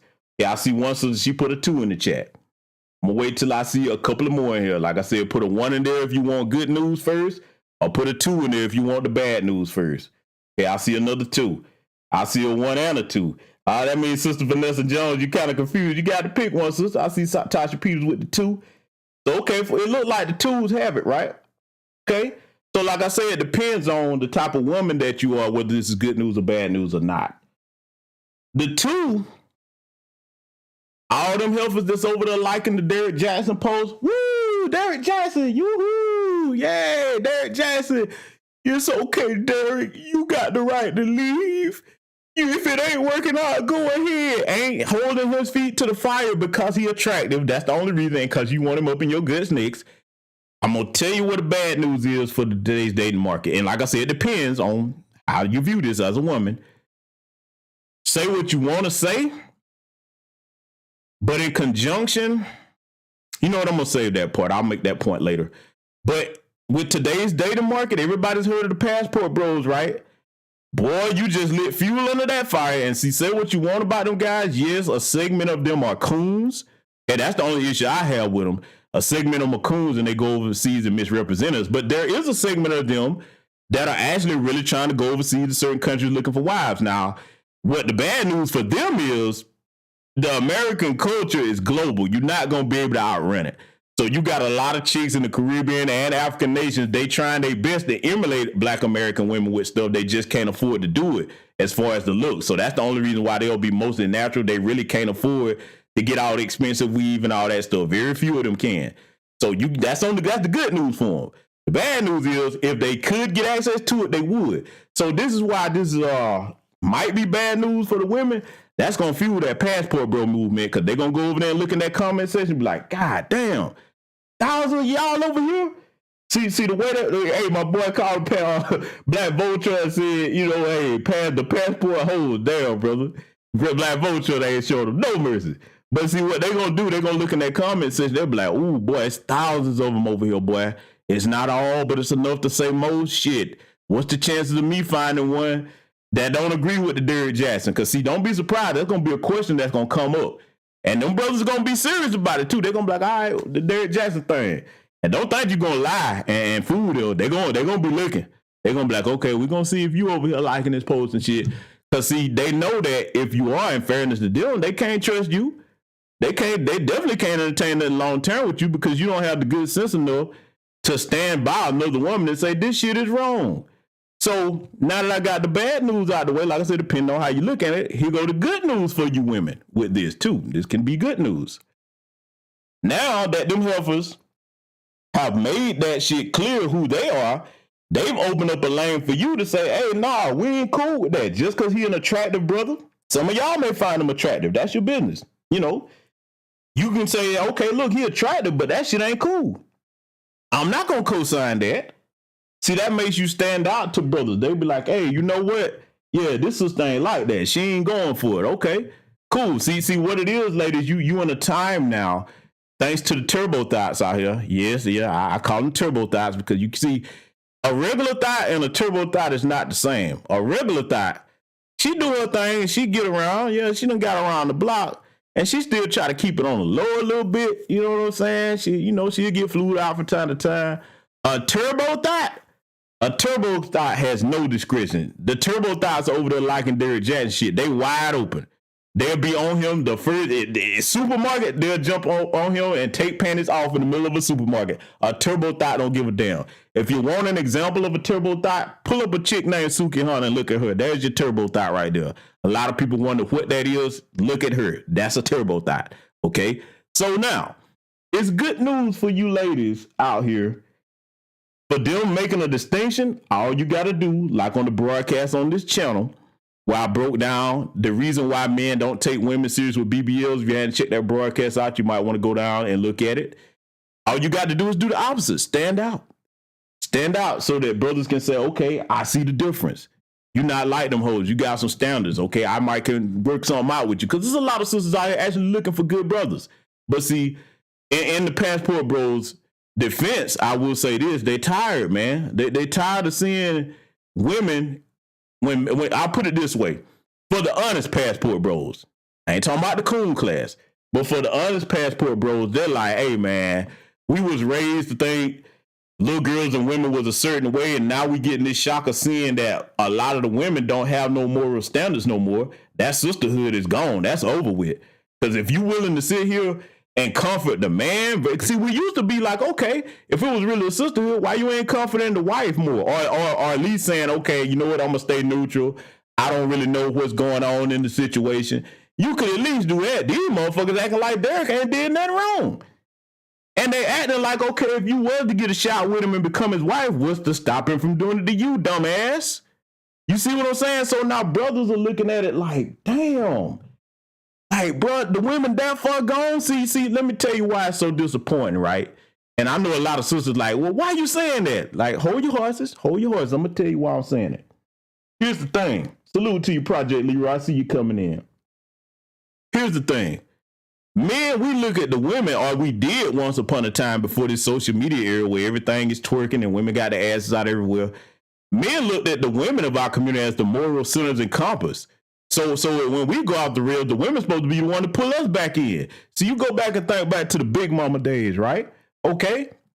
That was the moral compass of the family in a sense. Okay, that was the one way. Check this out, right? I'm going to go here with it. A lot of brothers going to feel what I'm saying, right? Here's the thing. Exactly, Sister Queen Lachey. She should get off social media. Her, Brittany Renner, they should get off social media. If they went to professional counsel, that's what they would tell them. But see, here's the thing, right? When it comes to being the moral compass and the moral center, a lot of brothers are disappointed because they're looking at the women like, that's gone no more. We don't have that no more. See, and all the brothers can attest to what I'm about to say here. Brothers, I want you to give me a black fist in the chat if you can relate to this, because if you're an old school, traditionally masculine man like me, you can relate to this. How many times in your life, whether you was a teenager coming up or on up into manhood, or right now at the age that you are, if you're up here where I'm at, a Gen X or older, how many times have a good sister stopped you from beating the dog shit out of somebody? I'm talking about, man, some dude or whoever done tried you, you're like, you know what? Motherfucker, I'm about to rip your head off and piss down your throat. Give me a black fist in here if any of y'all brothers can relate to that. See, I'm going to tell you something. Everybody probably remember that song Last Night a DJ Saved My Life. Well, sisters, let me tell you why you holding on to your moral compass is so important, right? You are the music of our community, or you supposed to be, or you were at one point in time. And I'm not saying no women still are, because there are a lot of good women out there that save a lot of punk-ass dudes from getting their heads ripped off and somebody pissing down your throat. A good woman has a way of soothing and calming a man. You can't do that by being masculine like me. The counterpart to my masculine energy, which is strong and aggressive, is your soft feminine energy. You're supposed to be the voice of reason to calm me down when I get to that point as a man. And I should have self-control, but there will be times where as a man, hey, motherfucker go too far, we gonna get to that action if we men that's worth a damn. Now, a little punk, they ain't gonna do too much. But see, I'm just saying that's very important for a lot of the sisters out here, man. Salute to you, my brother, Project Leroy, for the cash out. Like I said, I'm gonna start reading y'all cash outs out on air, man. Salute to everybody that's donating. But shoot, man. Oh, salute to brother Calvin Jones. Damn, I got a couple of cash outs. Bear with me. I'm gonna make this point. Let me show love to the people hitting the cash out. Salute to Project Leroy, like I said. Salute to brother Calvin Jones. Salute to Larry Emerson. Salute to Tony. What is this? Tony McAllister. Okay, I couldn't see that quite clear.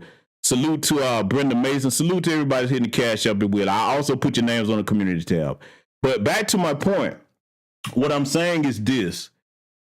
Women, when they're soft and in their natural feminine element, they save brothers from doing a lot of things that we normally wouldn't do when we lose control. You are our moral anchor, the extra moral anchor, because it should be within every man, like I said, about practicing discipline and self-control.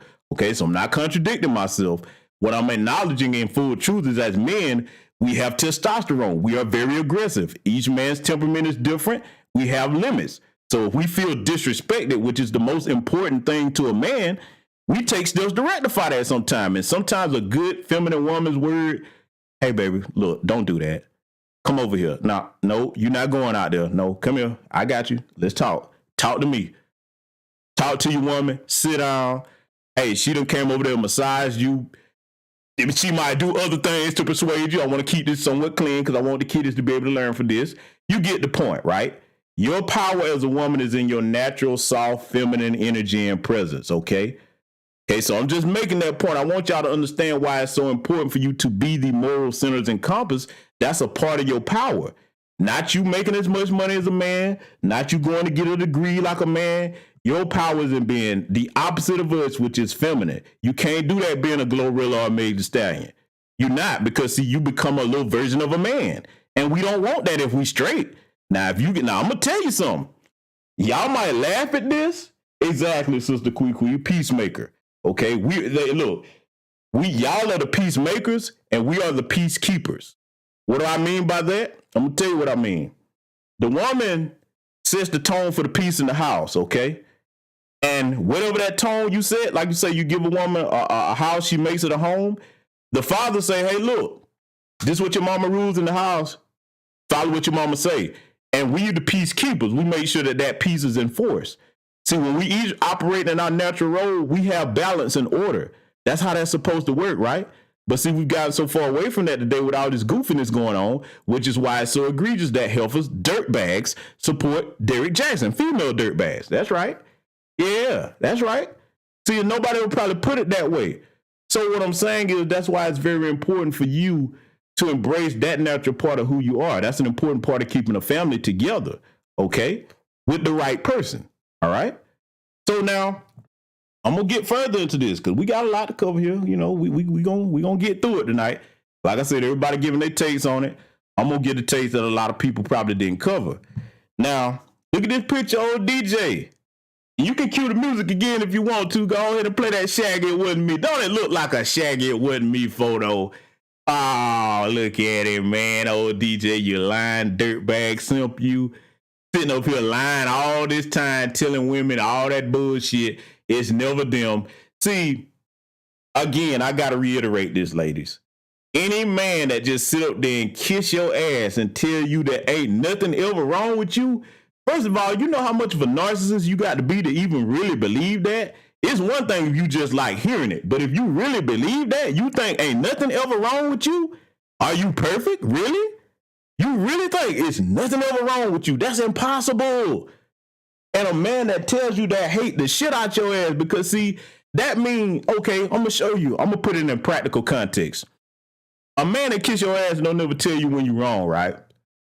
Let's just say you about to do something really stupid, something that could cost you your life.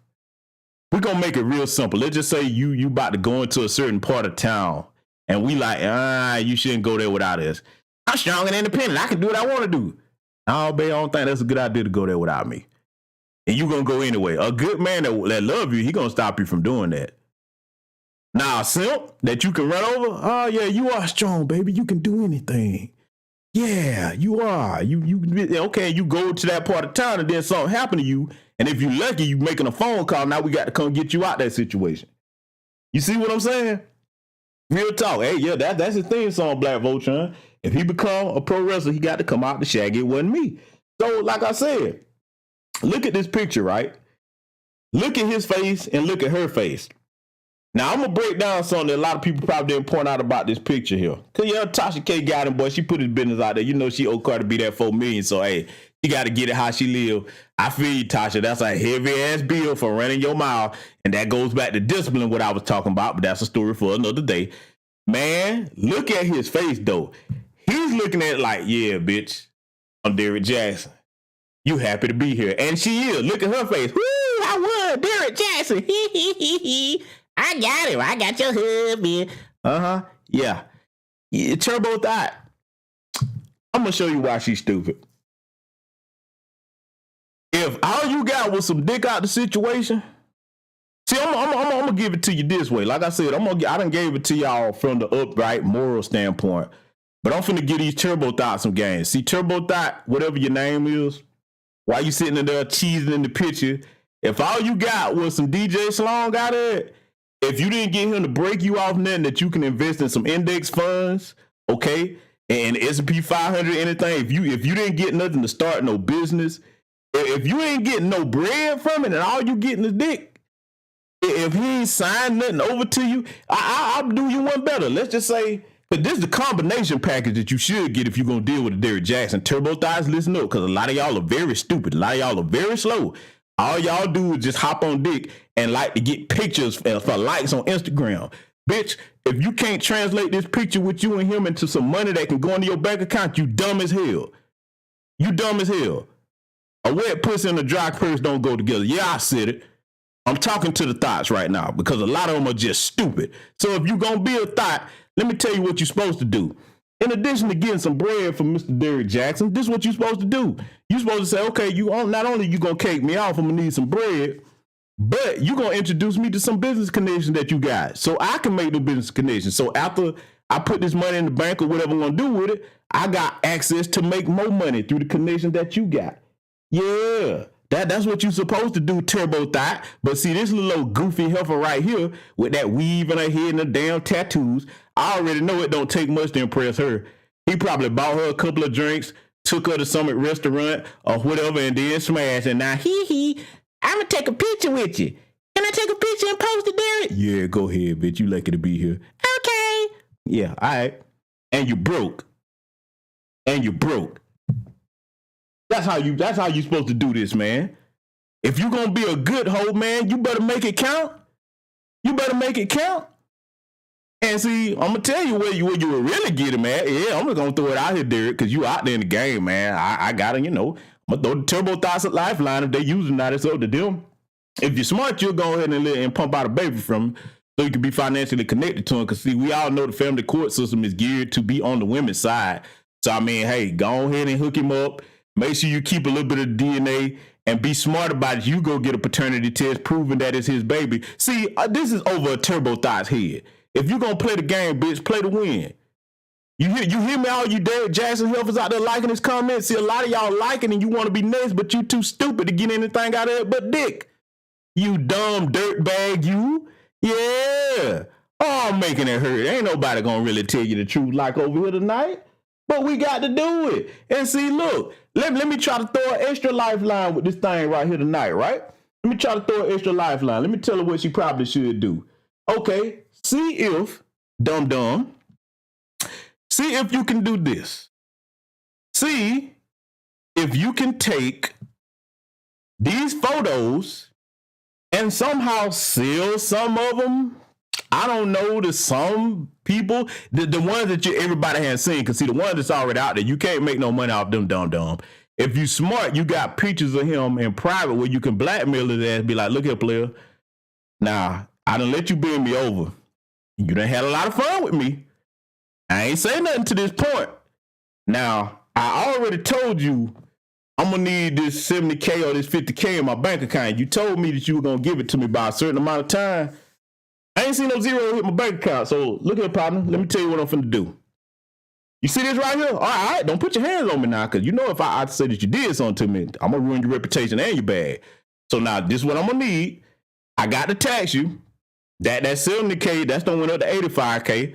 I'm going to need that in 24 hours. I'm going to release these pictures to TMZ, and I'm going to make more money off of that. So now which one you want to do, player? Huh? You want to play this game with me? See, that's what a smart thought would do. See, let me tell you something, Jaxn, boy.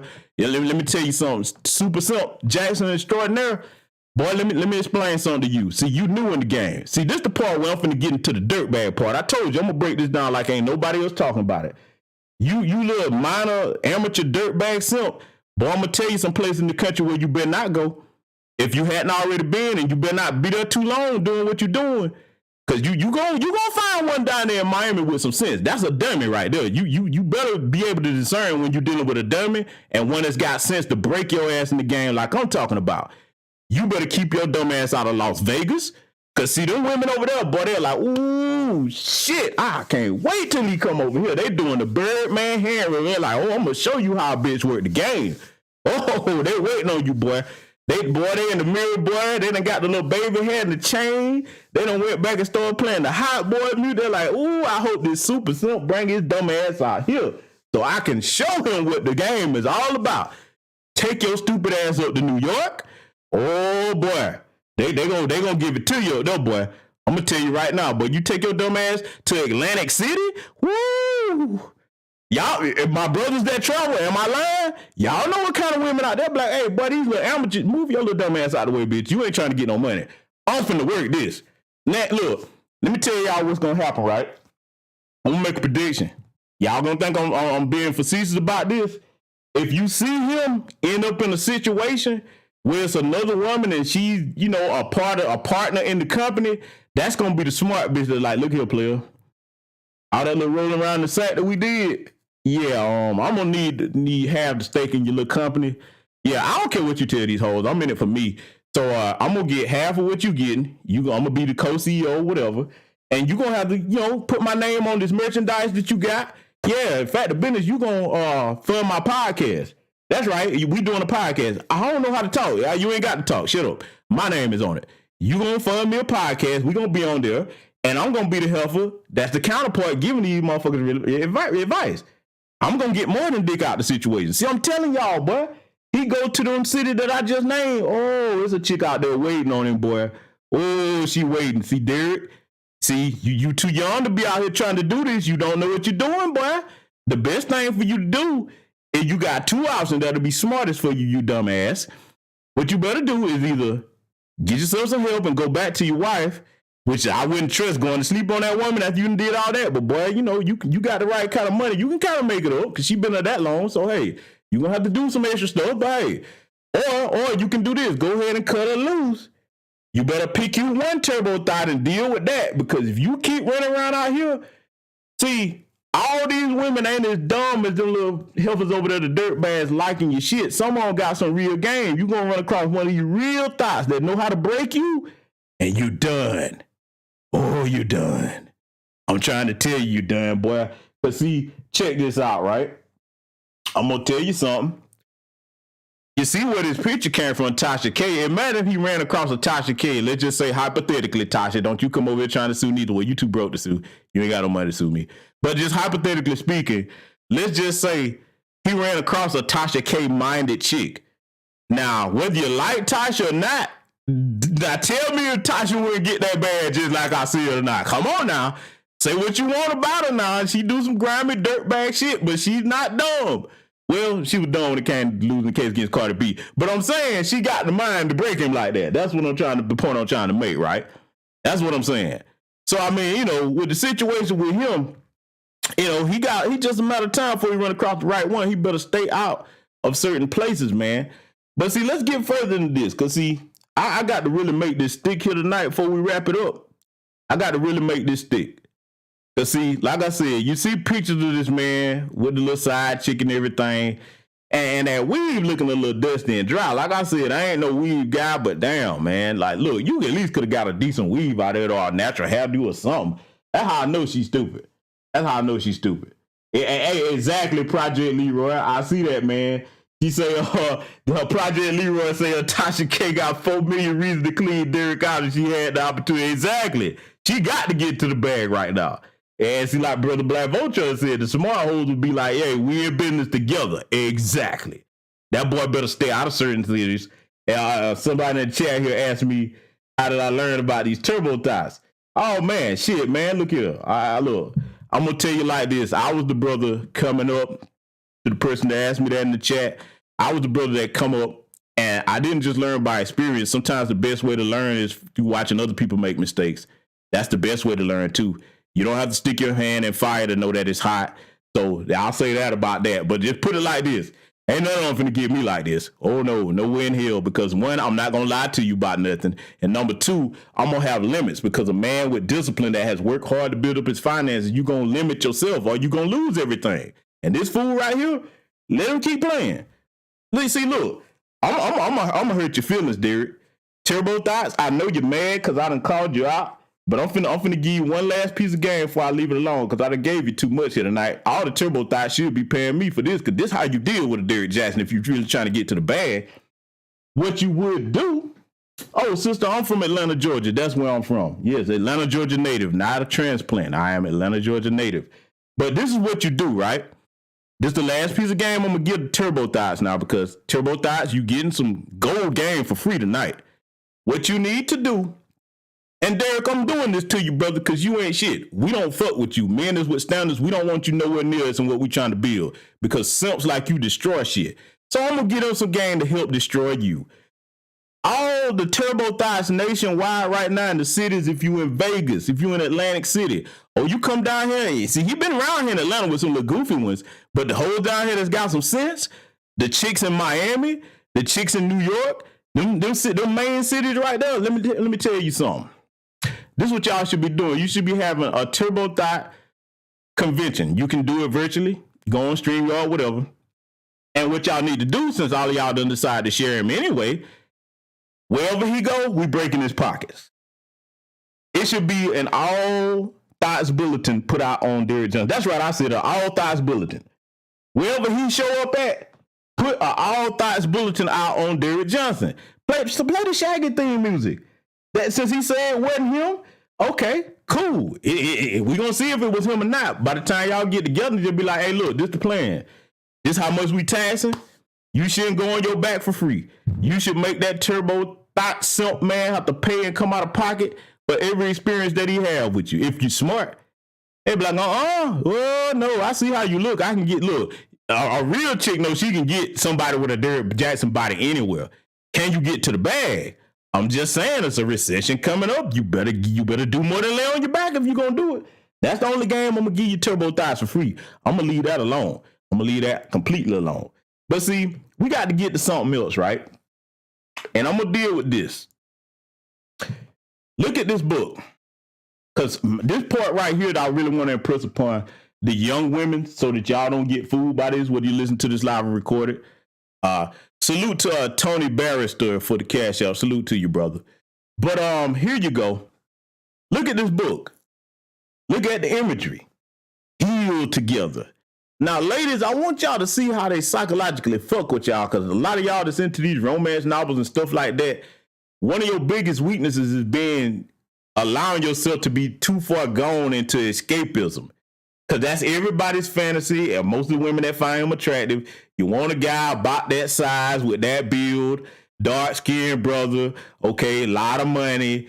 That's the imagery in y'all head, but see, you better start looking at the character of a man. See, everybody throw the term that, you know, they bastardize the term high-value man. We're going to get into that too. But high value is also determined by your character as a man. Now, some people say, no, okay, cool, you can throw that out, but then you'll be in a situation like Derrick Jaxn's wife. See, this image right here, every woman is in love with the idea of a wedding. But you better understand that a wedding is different from having to be in a marriage. A marriage has roles for the man and the woman. He's selling y'all this dream with these books, Heal Together. But this motherfucker was out here doing everything he was accusing guys of. Come on now. So see, if you really was holding Derrick Jaxn up as this super simp paragon of virtue, if you was really believing that, you can't believe it now. The only thing that you can do now, if you was one of his supporters, if you were the dirtbag crew over there, the only thing you can do now is say, okay, so what? He a dirtbag. I don't care. I want to see if I can be next, because that's really all you want to do. Just go ahead and admit it. You're not listening to Derrick Jaxn for none of his advice. You listening to this motherfucker. And a lot of the women, too, the smart ones, they're like, yeah, we know he ain't shit. Women know other fake women. But see, for those of you that was drinking the Kool-Aid, now you ain't got no choice. So this is going to determine what type of woman you are. If you was listening to Derrick Jaxn and you thought he was giving some type of truth or value, a real woman with sense that deal in the real world, that really does want to grow into her own power, she accepts the truth for what it is, not for what she wanted to be. The nigga is a fraud and a liar. There's no way you can continue to support this motherfucker after you see this. He ain't loyal to his wife. He damn sure ain't gonna be loyal to none of these Turbo Thoughts out here. So if you ain't trying to get the bag, it's over with. It's over with for you. So just know what you're signing up for. So I had to deal with that part. That's what the part for the young women. So let's get further into this, right? Let's get further into this. This part is probably going to shock some of y'all. Uh-oh. We all know who this is. Now I know y'all saying, GBS, why you got Brother Kevin Samuels up here? I'm going to tell you why this is an important part of the broadcast. So hit the like button, share it if you hadn't already. But we're going to tell some truth over here because, see, the truth don't care who tell it. If you compare Derrick Jaxn and Kevin Samuels, I'm going to say something that a lot of y'all probably not going to like, and I'm going to give credit where credit is due, too. First things first, let me make this statement. I'm not for one that was celebrating this brother's death. I don't want nobody coming over here doing that in my chat. Moderators, if anybody come over here celebrating this man's death, automatic ban. We don't do that with other black folks, okay? So now, whether you agree or disagree with Kevin's ideology, the ideologies that the brother had that I disagree with were more on race. Now, he didn't really talk about race and a lot of politics on his main channel. He did that on other people's channels. You would have to be familiar with certain spaces in the black manosphere to know what those channels were, where he would sometimes touch on those issues, right? Kevin was a conservative Republican, okay, as far as I know. So he was one of the people that was more in line with Thomas Sowell's teaching and all that.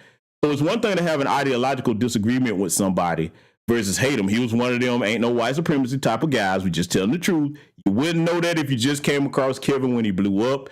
I'm saying facts. I'm not denigrating the brother in his death. We're going to speak the truth. Because, see, for all the people that respect the brother Kevin, we got to make sure that we tell the whole truth and be honest. Okay? So now the other issue that I had with the brother, may he rest in peace, was we all remember the infamous clip where he was asking a dude about his phallus size. Like I said, at the time, a lot of brothers and most brothers in this chat know that straight black men wasn't talking like that. So that's the reason why a lot of men thought Kevin was funny. Because we're like, whoa, now maybe in hindsight, he probably wish he hadn't said that. We'll never know. The brother's not here. But that's the reason why most men thought this brother was funny. But besides his mannerisms and some of his attire choices, like the kitten heels and all of that. So I'm just getting that out the way. Okay, I'm making it plain. My issues with him were more ideological, not personal. Now, just because I said I disagree with him on his race issues, Kevin did tell more truth than Derrick Jaxn. See, they were somewhat mirror images of the same coin, right? Derrick Jaxn pandered to women and just told them what they wanted to hear. And Kevin, in a sense, was somewhat pandering to men, telling them what they want to hear. But the other part I got to be honest about, Kevin did tell a lot of women with unrealistic expectations the truth. I mean, look, for the women that don't like that, let me tell you who you really should blame for all of you that was celebrating this man's death. We're going to talk real over here tonight. If I'm going to tell the truth, I got to tell the whole truth. Don't hate Kevin when he was living for the success that he had. You know who you should hate? And see, this ties into the Derrick Jaxn thing. Watch how I thread this needle, family. This going to sting. Y'all ain't going to like it, but you're going to be able to see where I'm going with it. The people that you should blame for blowing Kevin up is you. The women blew Kevin up. If you really didn't like Kevin, I'm going to give you this analogy. If you don't like somebody's food, right, and they serve that food to you on a plate, and you eat a mouthful of whatever it is, and you say, oh, this is nasty, I don't like this food, this is the worst food I ever tasted. Now, a person that really don't like the food gonna spit the food out, get up and walk away, never come back and eat there again. If you say you don't like the food and then you keep, not only do you eat that whole plate, but you ask for another plate and you still sitting down talking about how much you don't like the food, do you really not like it? My point is, you blame the women for Kevin if you didn't like him because you kept going to his platform. He would have had no show. I'm going to show you how I know I'm right about it. All you got to do is know the history of Kevin Samuels before he got hot. Go back and scroll down the brother's channel and go way down about 5 years back, okay? Go 5 years back. Kevin was mostly talking to men about cologne and fashion and things like that. He was, be honest, this is the truth. He really was hard on men. He was talking to the men more than the women. When the men weren't really listening, they was calling them fruity. A lot of guys in the manosphere know they was calling them fruity too for a lot of stuff he was saying. And I ain't gonna lie, he had some good information if you went back, if you would just stuff where he was talking to the men. So when Kevin seen that wasn't nobody listening, he wasn't really wanted, he switched his game up. Now, this is the part where I'd be remiss if I didn't make this statement clear. Okay, and I got to give it to him. He was a smart marketer, But I got to go ahead and pay respect to the people that I know taught Kevin. First and foremost, he studied Tariq Nasheed's game, okay? And but what he did with that, see, we're going to tell the whole truth over here about this brother. Because like I said, he told more truth to women than Derrick Jaxn. And he actually did get some people married. There are people right now that will tell you they married because of Kevin Samuels' little Facebook group and his show. That did happen, whether you like it or not. That's the truth. But he studied Tariq Nasheed's game, okay? And what he did was, he said, you know what? Here's the deal. Exactly, Black Vulture, and I couldn't get with the cooning, but here's the deal, right? He studied Tariq Nasheed's game, and he said, okay, my audience is the manosphere. We don't like that pro-black stuff. Throw that out. And see, that's a part of where he got the game from. I would be completely remiss if I did not give this brother his credit because I was there. For those of you that know, I'm a moderator on this brother's channel, both of his channels. I got to salute my brother Jason Black, TBA. Kevin Samuels was in his chat regularly. I'm talking about during the early days. Yes, this is the truth. I don't care what you manosphere clowns say that don't know this. Kevin Samuels was in Jason Black's chat regularly. He stole a lot of his talking points, picked up a lot of things from him, and patterned the stuff. We even saw him making the title of his shows when he was alive, right after TBA show. We're just going to tell the whole truth, okay? Like I said, we're going to name some more names here. But those are the top two people that he got his game from. The number 3 person that he took most of his talking points from. And if he was still on here, you might could still find it out there in the social media atmosphere somewhere. But the number 3 person that he got most of his talking points from was Tommy Sotomayor. And this is how I know that's the truth. Whether Tommy's a coon or not, he really is a coon, crispy. He is. But one thing about Tommy, I will give it to him. He does have an honest side to him. He showed the emails where Kevin was all up in there trying to get him to deal with him and be and style Tommy, and he used to be in Tommy chat room heavy. So that's the number 3 person he stole some of his stuff from or patterned himself after, whichever you want to use. The number 4 person he got most of his talking points from. Okay, and I don't agree with a lot of this brother stuff because like some of his things on race are completely diametrically opposed to anybody that's black first, and that's his right, that's his platform. But he was in the Angry Man's chat room. Okay, he was over there.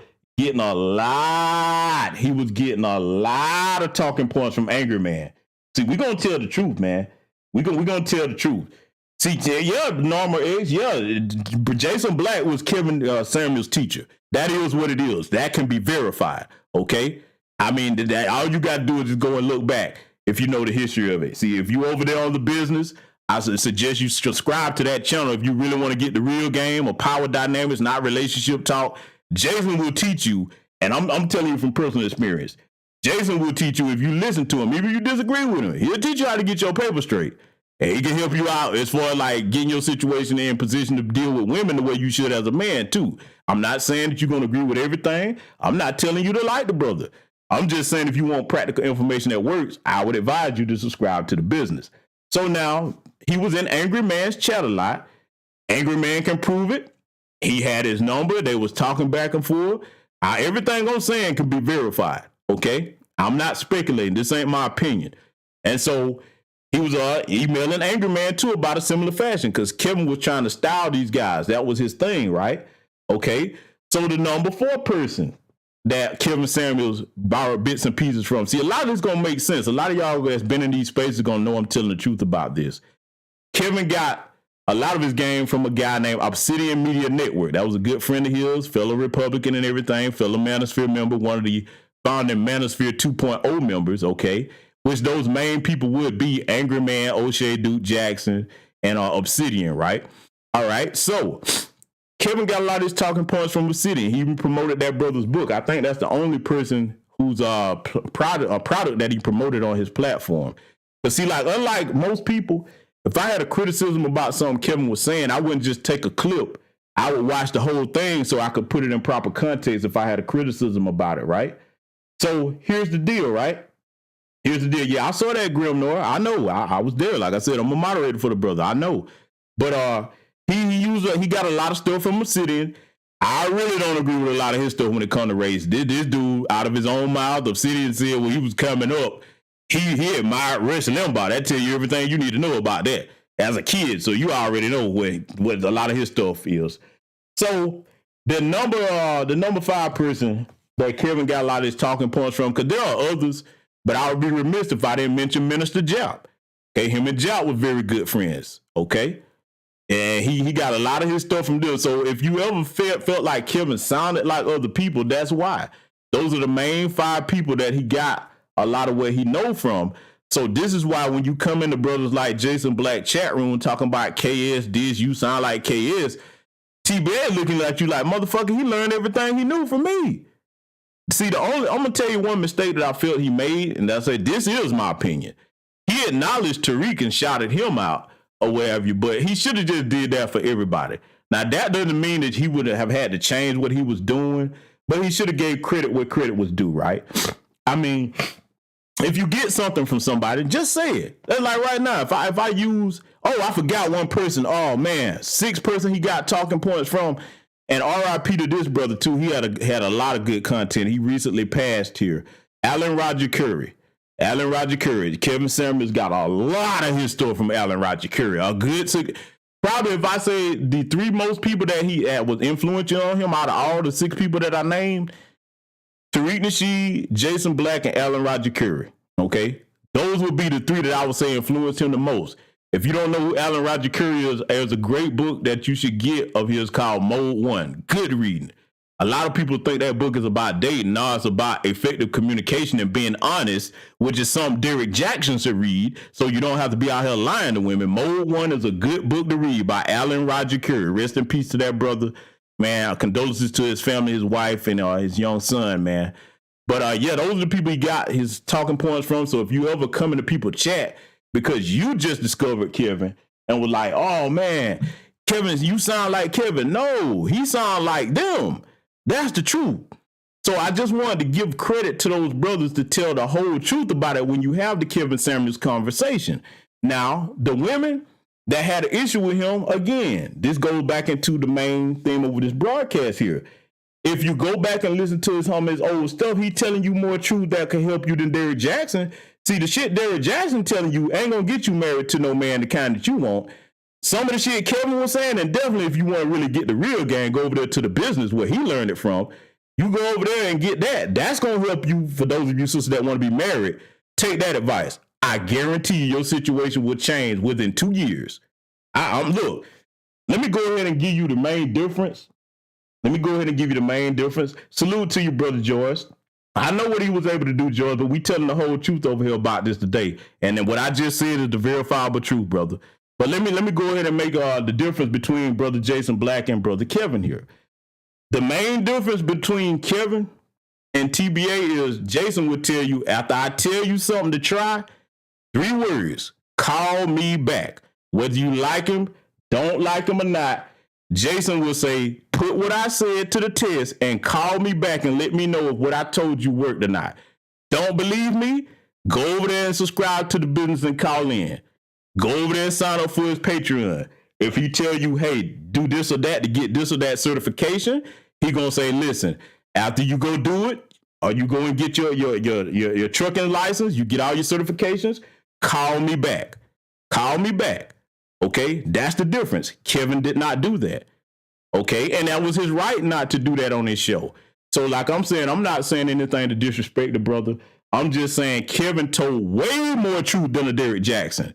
If we just gonna keep it in context, you would come out better listening to Kevin than a damn lying ass Derrick Jaxn. He told the whole truth about a lot of shit. Here's the deal, okay? And see, this is the thing. Like you said, it wasn't hitting all George. Now, this is where we slightly disagree.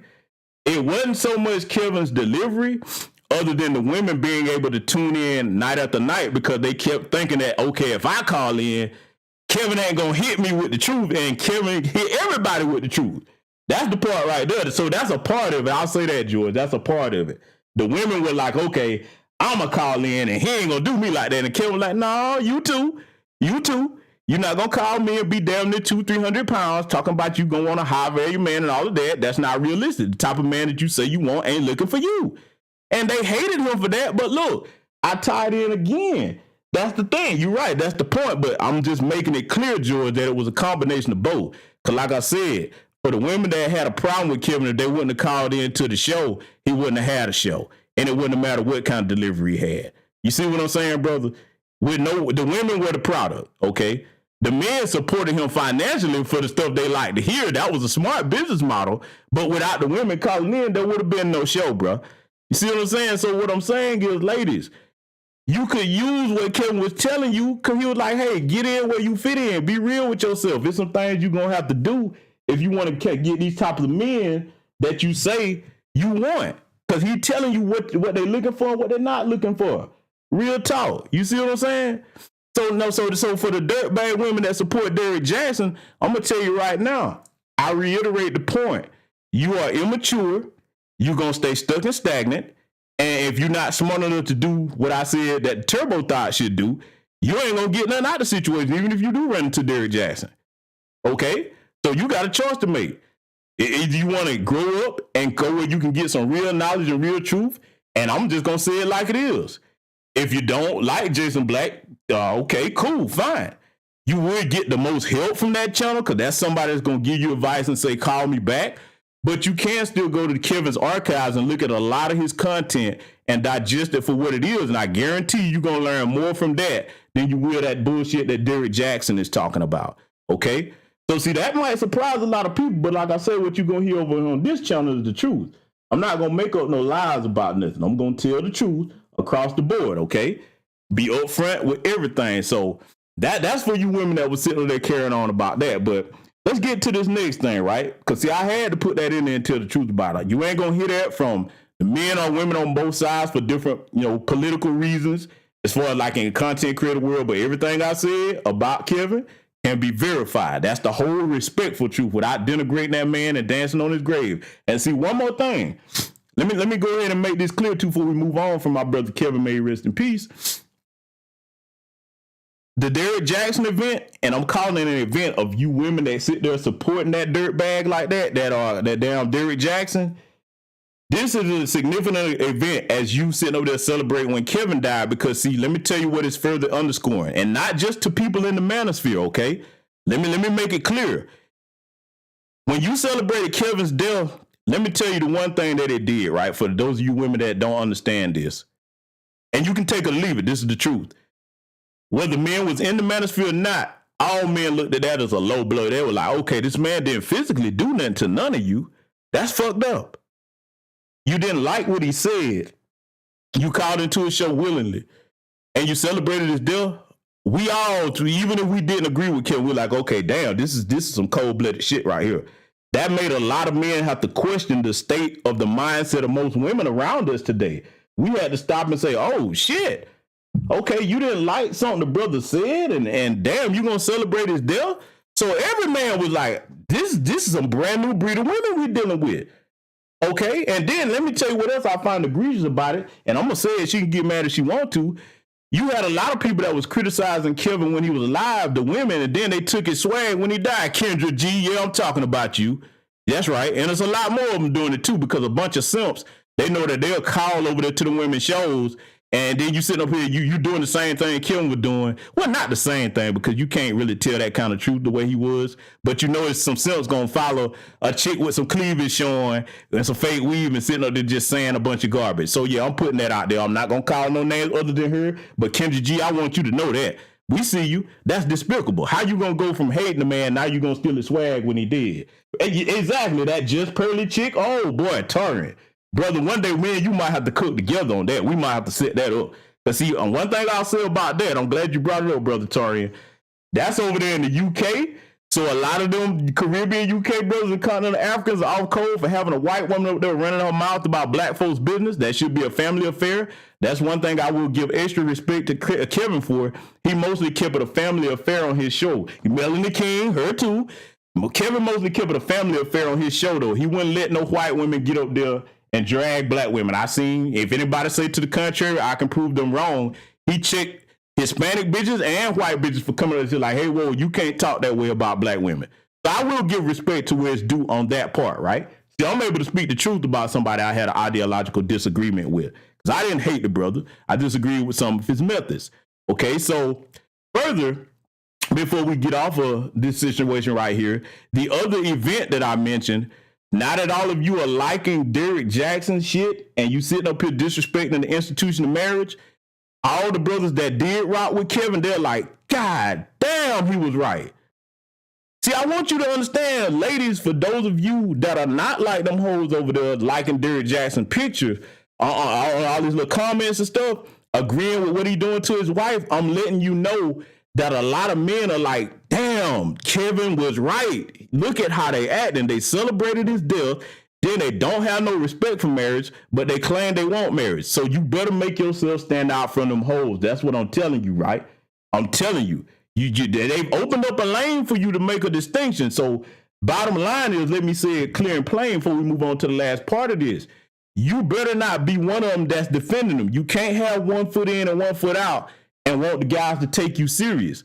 When you see these heifers doing something wrong, you got to condemn it for what it is. You can't be like, oh, that's another woman. I'm going to act like I don't see it, or I'm going to back her up even though I know she wrong. If you do that, even if you not like her, the guys are going to look at you as if you are. So I just want to make that clear, right? And see, it's going to be made even further clear, because see, I'm going to let y'all be the judge of this. Got something coming up here. It's going to be quite controversial. And I got to put it up here on the screen. I'm just going to read it like it is and let y'all make y'all own inferences from this right here. You seen everything I said in the broadcast? You know it can be verified. The sister 60 goddess. Let me read you this post now. And I'm going to give you my thoughts on it after I read it. She said, and this is on her Instagram, the most intriguing part of the Derrick Jaxn divorce is how people automatically say, now he could do this to her. How could he do this to her? She's a good woman. Based on what? This is as is. I didn't edit this. This is on here. And as far as I know, it's still up. How do you know she's a good woman? Because she doesn't go to the club and attends church? This is the problem. A woman can stay in the house praying all day and praying all day and night, fully cover up, then be manipulative, controlling, sneaky, combative, aggressive, and invasive, all from the comfort of her own home. Staying indoors and in church, not cheating, and dressing modest does not equate to a woman being good. Learn games, 60 goddess. So you see she got a picture of Derrick and his wife down here. Now, I put that in here for a reason. I'm going to let y'all make your own judgments on that. But see, this is where we at with it, man. Now, I'm going to tell you my commentary on it. What she said does have a measure of truth to it. That is true. You got women out here that are what you call chameleons. They'll do all of that stuff and then use it to cover up their own flaws in the situation. But I don't know if that's a situation with Derrick's wife or not. It very well could be. Very well could be. Hey, brotherly home, that's why I said I'm going to let y'all make up your own mind. I ain't saying she lying. I'm saying again, part of this is true. There are some women that this applies to. The only thing that I would say is, how do you know that any woman, not just her, I'm not directing this towards her because I don't know what 60 Goddess personal feelings is towards that. And yes, everybody knows that, you know, y'all seen what it was with her and Kevin. You make your own conclusions about that. That's out there. It's not a topic of discussion. But here's the thing, right? How do you know that any woman that makes these statements is doing it in good faith? Or are women that making these types of statements, are they the same types of chicks that just liking on this post and amen and Derrick Jaxn, when at the end of the day, it's like, okay, even if you believe that, what that got to do with him being wrong for stepping out on his wife? I'm just saying, I put it up here so y'all can draw your own conclusions from that, right? So I'm going to leave it right there, family. I'm going to leave it right there. I wanted to go ahead and just give a thorough breakdown of this situation. Everybody was asking me my opinions on it. I hope in particular the young people were able to learn something from it. I hope the older people were able to learn something from it. And I actually hope the turbo thoughts are able to learn something from it. I'll drop some game for everybody tonight. You can agree or disagree. That's up to you. But I'll tell you one thing about everything I just said. I want y'all to remember this and don't never forget it as I close this broadcast tonight. Men lie, women lie. We all know that. But you know what the great revealer of all truth is? Time. Time is the great revealer of all truth. And as you know, if you follow me on any platform, you know what's about to come out my mouth next. Time is the most precious, non-renewable resource we have, ladies and gentlemen. Do not mismanage your time. Do not waste it. Use it wisely. Because you can get money back. You can get clothes and material items back. You waste your time, you cannot get your time back.